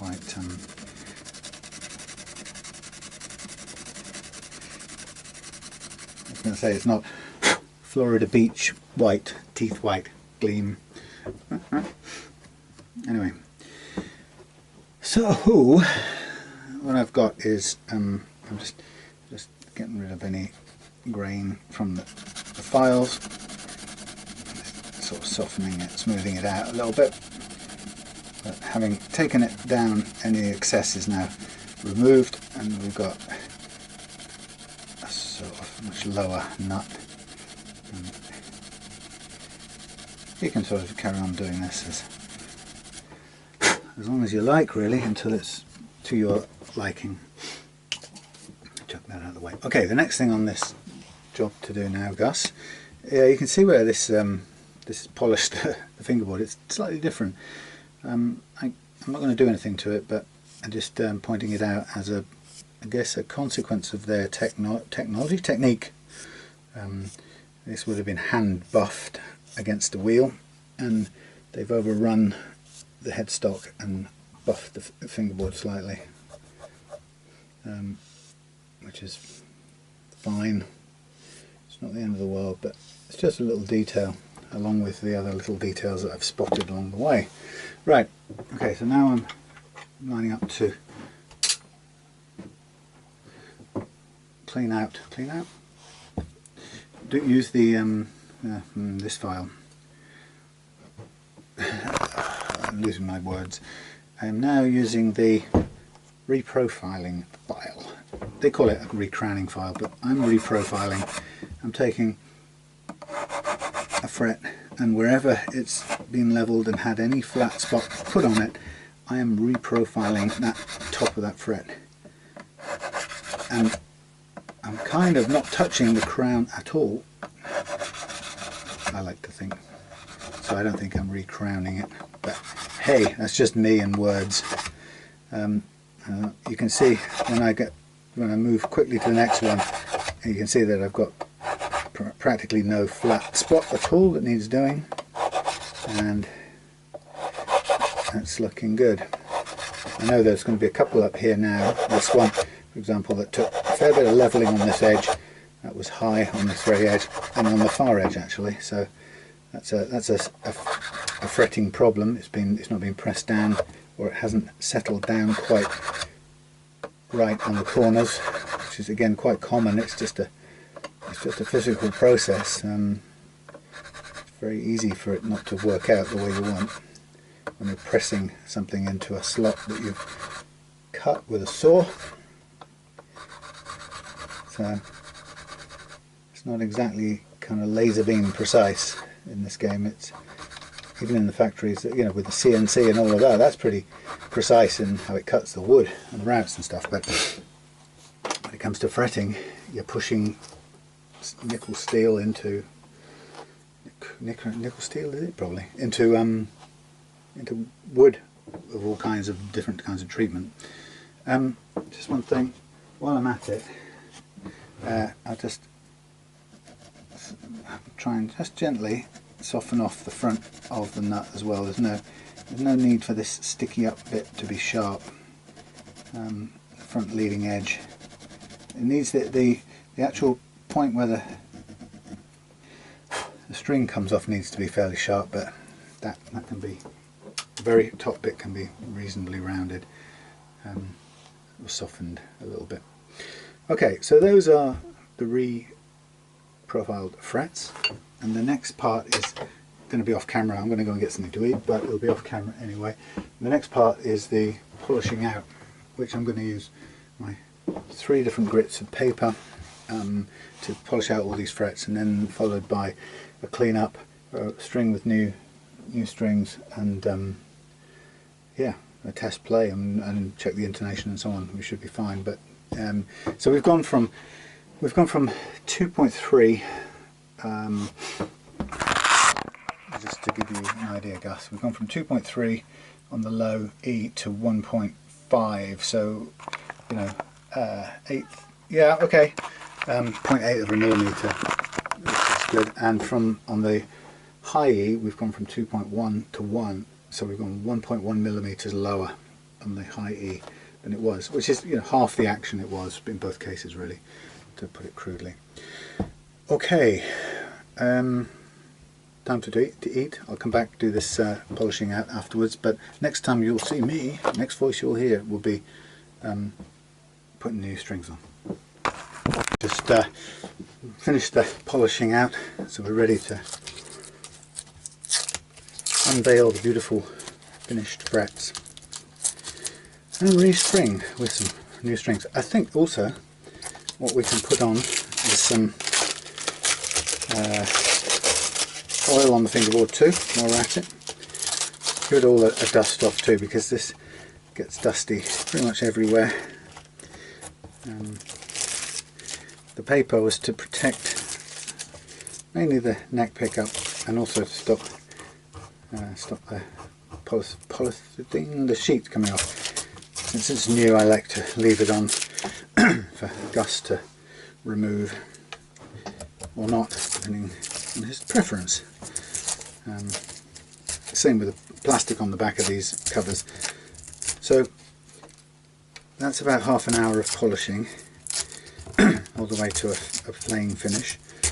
And now next stage is to restring, double check the action, and then set the intonation, or check the intonation. Now these roller bridges come with the action pretty accurately lined up actually. I get them from wherever possible, from Ben at Vanson Guitars on eBay. He's always been a good supplier. You know, very punctual, very helpful too. Any time I've bought something that comes with an option that I've forgotten to specify, like I don't know, bushings for tuners and that kind of thing, or pickup rings, rounded or flat bottomed or whatever. He's always been very good at sending an extra email and holding off processing the order until he's got clear from me which I need, which are the options I need, which is great when someone does that. They're really thinking about what you need and not just rushing ahead to put something in the post. So here we have the cleaned off neck, the polished frets, and I just sort of brush off as much of any remaining dust as I can find, and then just take off any bits of masking tape which is still there. I've got my Telecaster there to do a tiny tweak to it tonight. It's my sort of gigging one. I've discovered to my horror that the neck pickup cover was buzzing like, or buzzed when I touched it with my bare fingers, which sounds like it's become ungrounded, or basically the unit's supposed to be grounded out as part of the pickup itself, but it seems like it's come unconnected, so I have to take things apart a bit and have a look at that, because obviously I can avoid touching it, but I don't want it to be even accidentally doing that in the middle of playing. I'm supposed to be rehearsing next week, Monday I think, and that's currently one of my go-to guitars. It's quite heavy, but it's nonetheless a beautiful guitar to play. I would say so, but if you forgive me for my bias, I really like it. So I'm just, there's a kind of dual-edged thing really. It's good to, it cleans off or moistens the fingerboard, or oleates the fingerboard. I think hydrate is not the right word, but you know what I mean. Feeds the fingerboard a bit, but it also helps to clean off any remaining marker pen on the side of the frets, which can get missed or doesn't get touched in the polishing off process.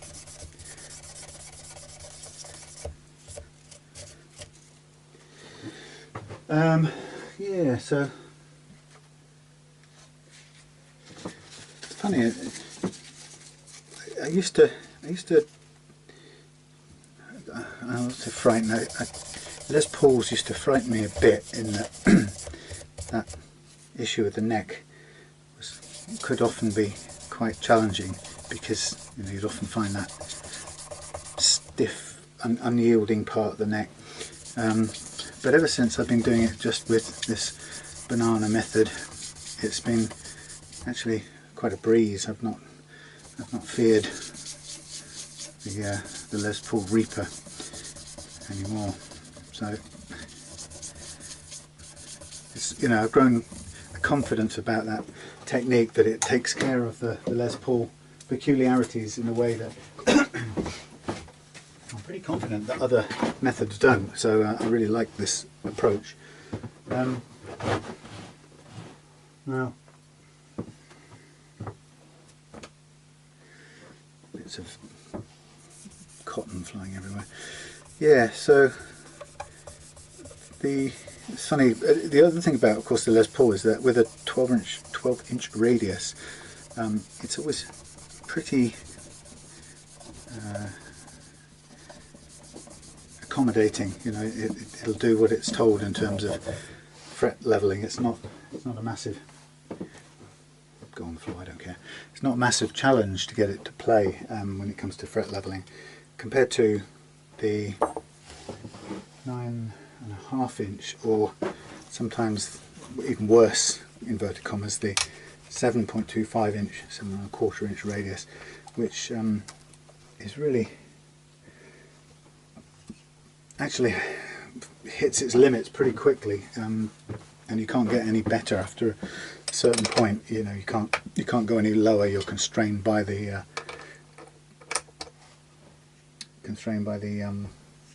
geometry of the neck radius. So 12 inch Les Paul is mighty fine actually. Okay, so we have our Ernie Ball custom gauge. Well, custom gauge. So we've got 46. So this is probably a little heavier than the one we took off. So we may need to be on standby for some. I expect to be doing some sandpapering when the time comes. I'm just going to put the truss rod cover back on.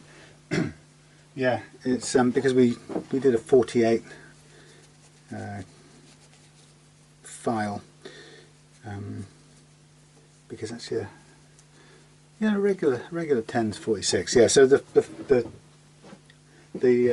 48 gauge is not much over the 46. So yeah, I expect, sorry, I'm not thinking straight. I expect that we'll need to use some sandpaper in the fret slot.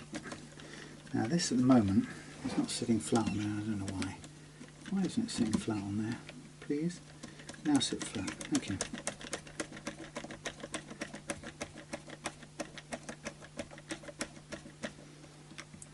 It's funny. It's a bit odd that you only have one screw, because it does sort of mean you have to tighten up that one quite a lot more than you might want to. It's going to lead to eventual quicker wearing off of the screw head. Anyway, right, so I'm starting off my nice new roller saddle. Pull back one length, wrap, go over the loose string, come around under the loose string, yank the loose string up, and call that take.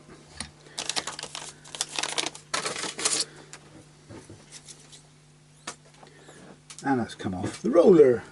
Put it back on.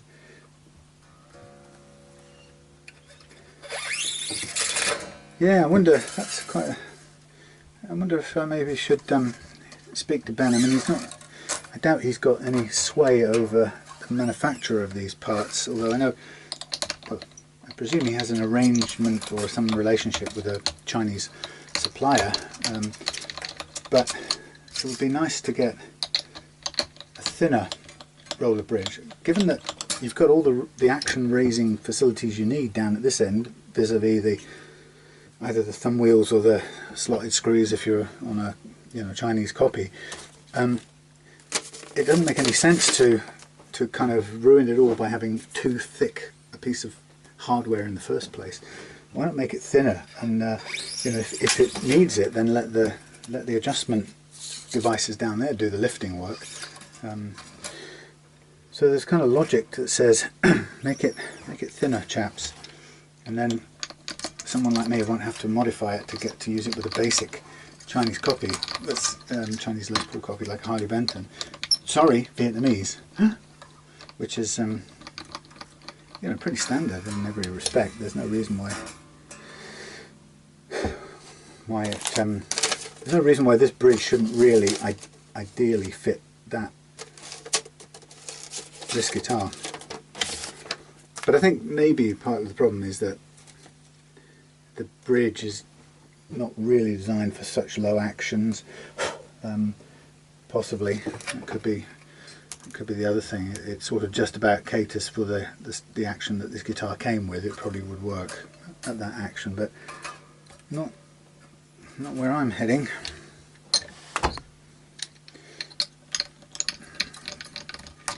Over the top of over the top of the loose one first time round, and then under the loose one second time round, involving various digital gymnastics. What happened there? That pulled through somewhere. Okay, so it wasn't properly on the stop bar. So we've got a bit more wound on here than I would typically like, but it's not a disaster by any means. It was the wound part was hanging off the stop bar by the looks of it. Okay, so yeah, less bridge material, please, because you've got tons of adjustment room on the actual bridge mechanism, you know, with the posts and the winders. Why not just let them do the work and make the thing thinner, please?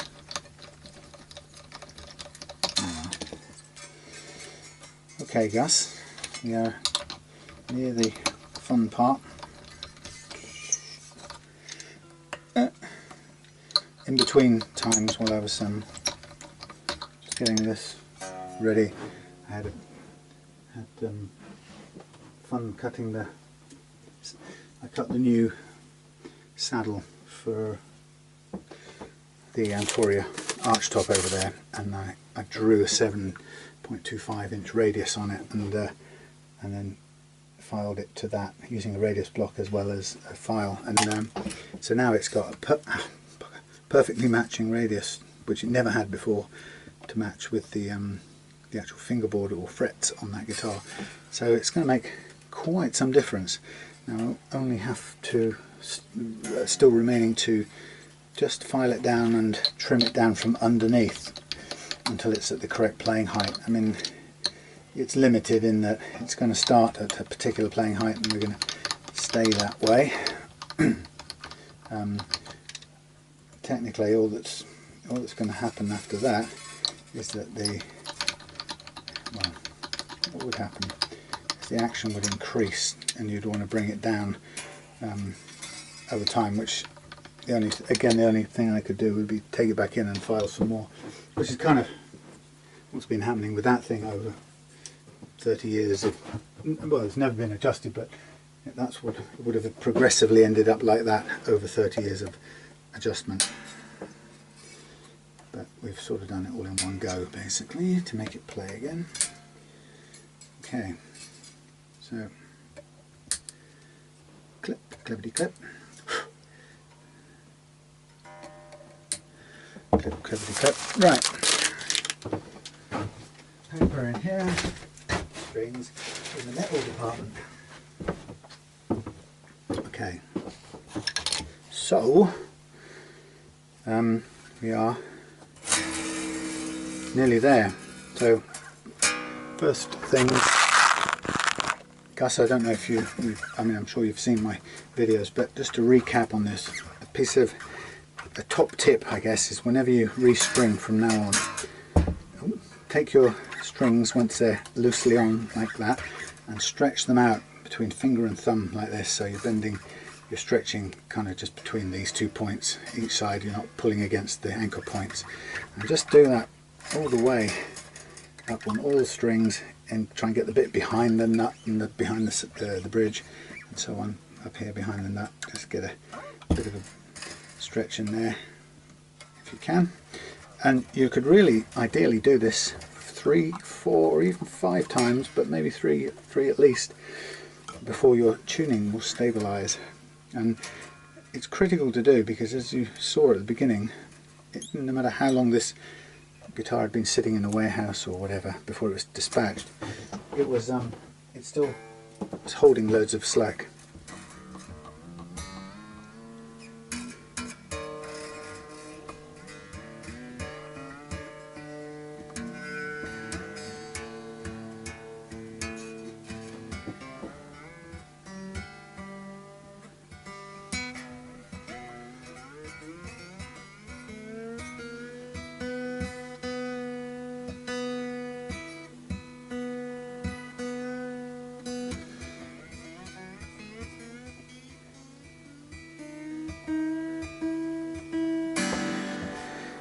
Okay, and again,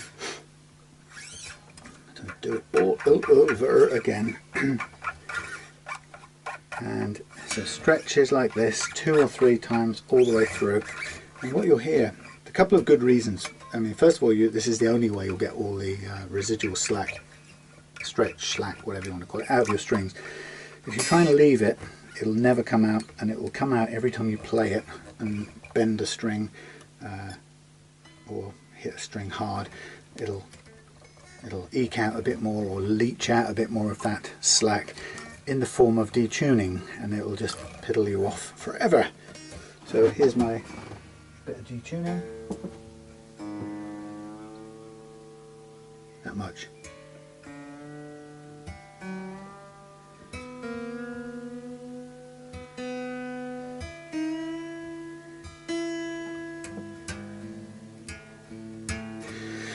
So the point being is, in forcing all of that detuning there, that's slack that isn't going to come out at an inopportune moment later on.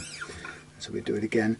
The other good thing about doing this, really important thing actually, is in doing this, each time you tune it up, you're hearing what's happening at the nut.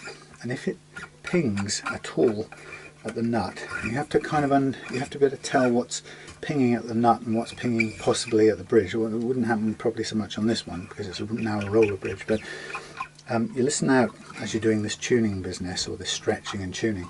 You're constantly listening out for pings at the nut, because they are your, not that was me plucking the string, but those pings are the symptom of your strings sticking in too tight nut slots, and that is the other half of what will cause tuning instability. Half of it is the unreleased slack, for argument's sake, and half of it is the strings catching in the slots.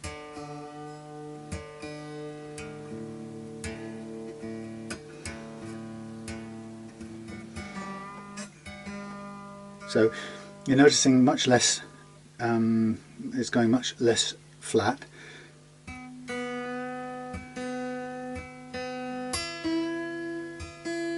And so next time it will go much less flat again.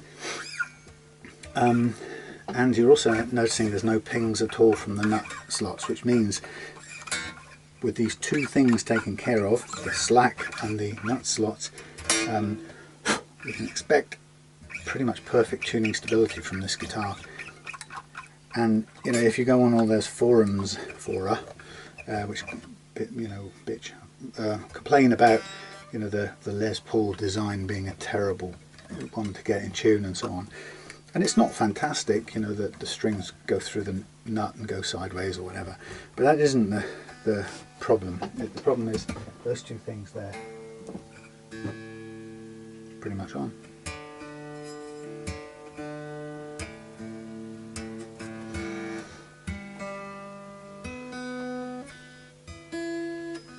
So that's my stretching done. Now the fun part.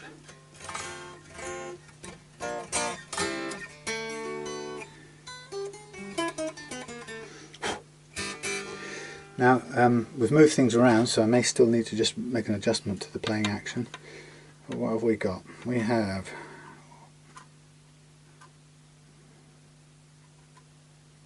.4, 1.5 and 1, so that's still where it was. That's good.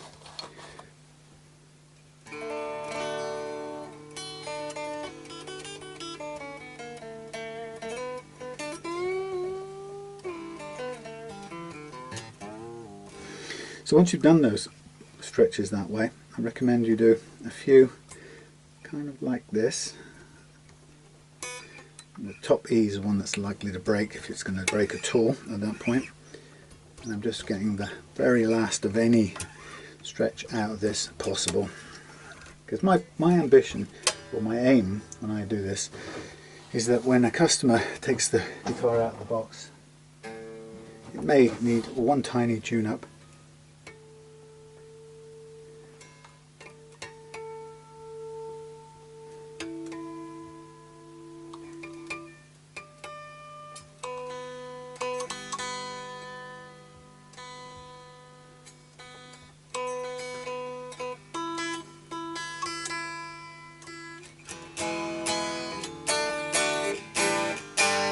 may need one tiny tune-up, but they can pick the guitar up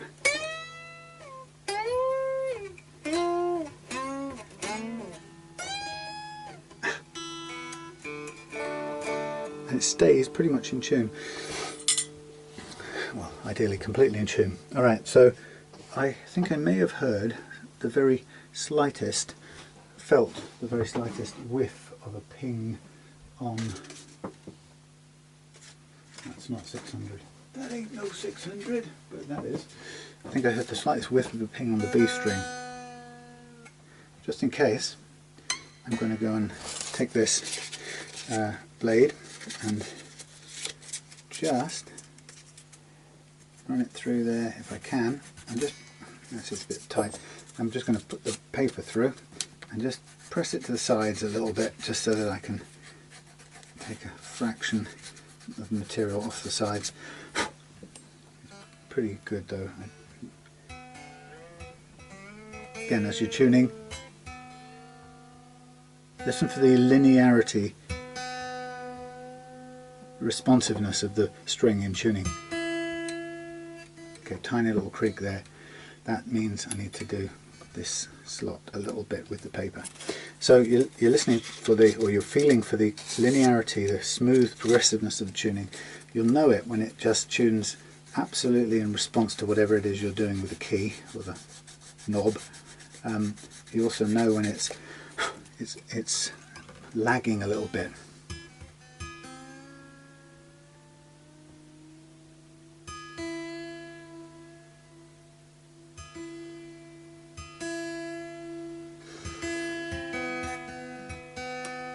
Tiny click there. So you feel it, you'll hear it, sometimes you'll feel it, and you're just going in with this 600 grit sandpaper. Now, as I get into the slightly wider slots, I'm going to use a blade as well. Now, I'm obviously don't want to deepen the slot any more than it is. My interest is just to widen it.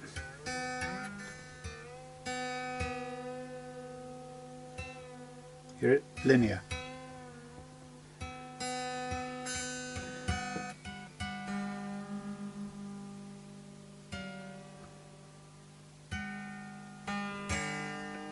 Tiny click there, I can feel it. Right, just little details like that. So I'm going in with the back end of the blade and a piece of 600. Trying not to cut my fingers off while doing that. Now this process now, and again I'm pushing at the sides here, not at the bottom of the slot. I'm just interested in taking a little bit of material off the sides, as much as 600 grit will take off, which isn't much.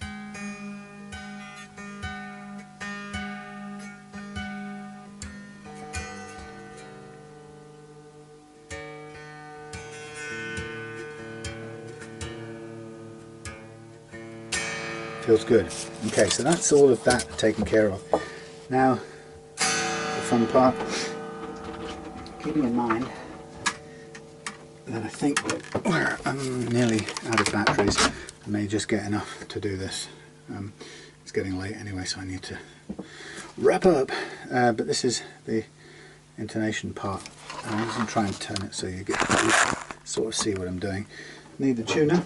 I need my, hopefully, my creak-free strap, which I don't trust. Just one more thing, by the way, on the nut slots. Too many people, in my book, you'll see guitars on sale on eBay or in Facebook things, and you'll see, first thing you'll see is that the whole of the nut slots are black from people putting in graphite and stuff. Which is great, it does help lubricate the slots. However, my advice to you would be to do the work first to get them the exact correct width so the strings move freely through them, and don't leave it to graphite. I never put graphite on anymore. I've got some here, but I just make sure I do the slots until they're spot on, and that's the whole kind of game for me. Right. So what I'm looking for, I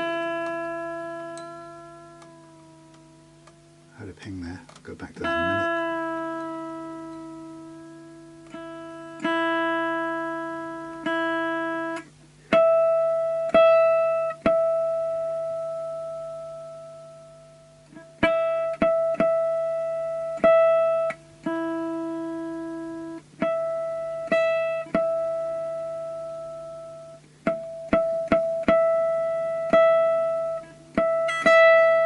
close. If anything, it's a bit long. I mean, fractionally, it's tiny. So we could. What we need one of these. Which one do we need? Slotted screwdriver. So it's too long. So we'll push this forward by going counterclockwise a fraction. We're pretty much out of intonation room there on this one now.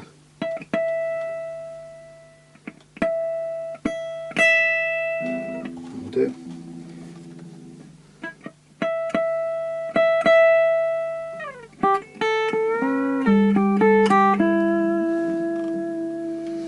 Okay.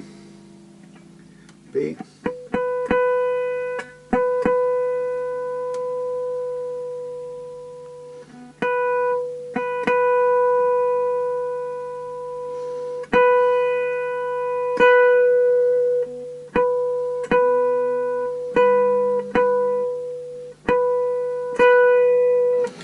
Again, slightly long, so I'm going to go counterclockwise to push the saddle towards the nut a little bit, shortening the overall length. I'll do the same with this other one. The G is called normal weld, because I know that will probably be the same.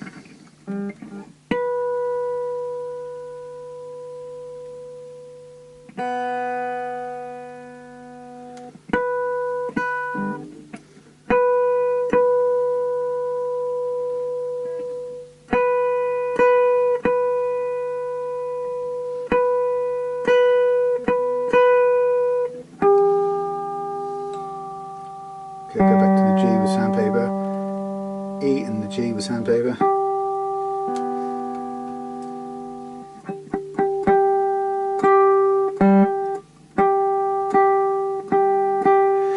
Now of course this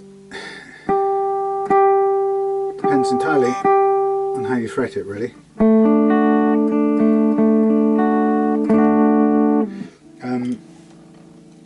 But that is pretty much on. I'll go a tiny bit forward with the G, but we're very nearly there. Now the next one will be the D. Nice linear tuning there.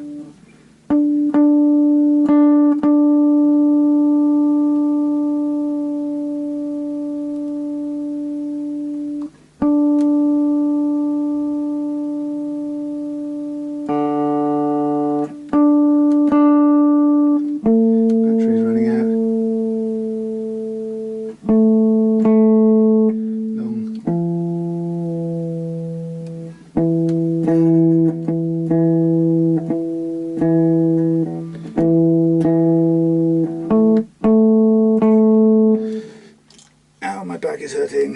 That's too long, so I'm going to push that forward a little bit.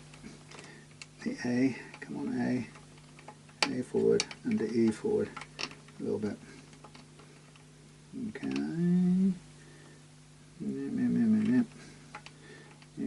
Yep.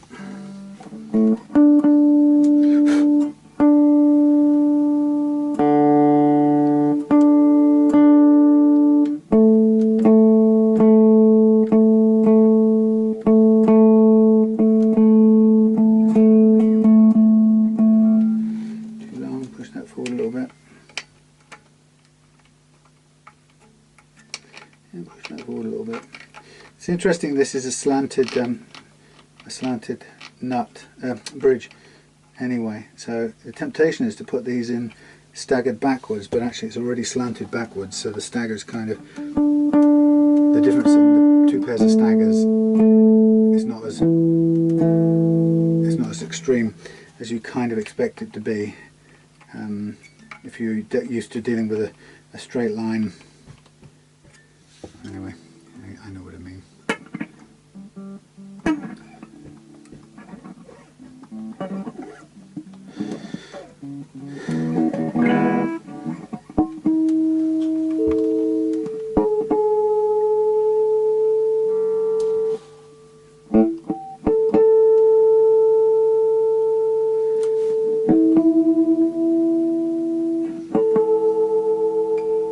Okay, D.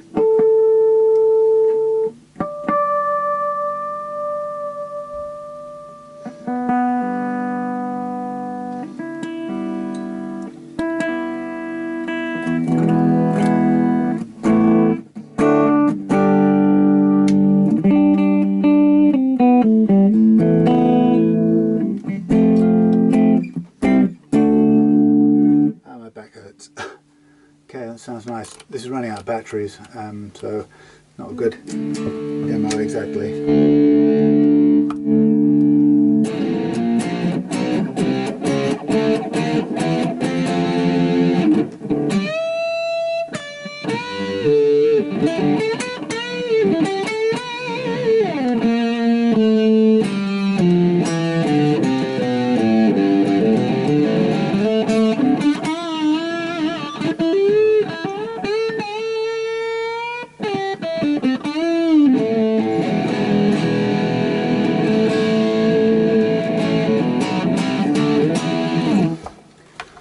That's it for now. It's getting late. Right, there we go. Gus, I hope that was interesting for you.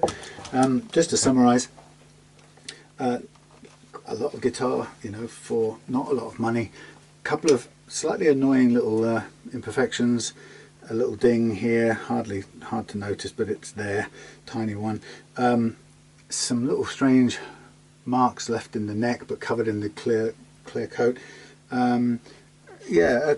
Sort of slightly ragged edge on here that's been kind of rather scabbed at with somebody turning the thing there. Some frets that were a little bit uneven, taking care of that, and a nut which I've replaced with bone anyway because it's a better or more dependable substance.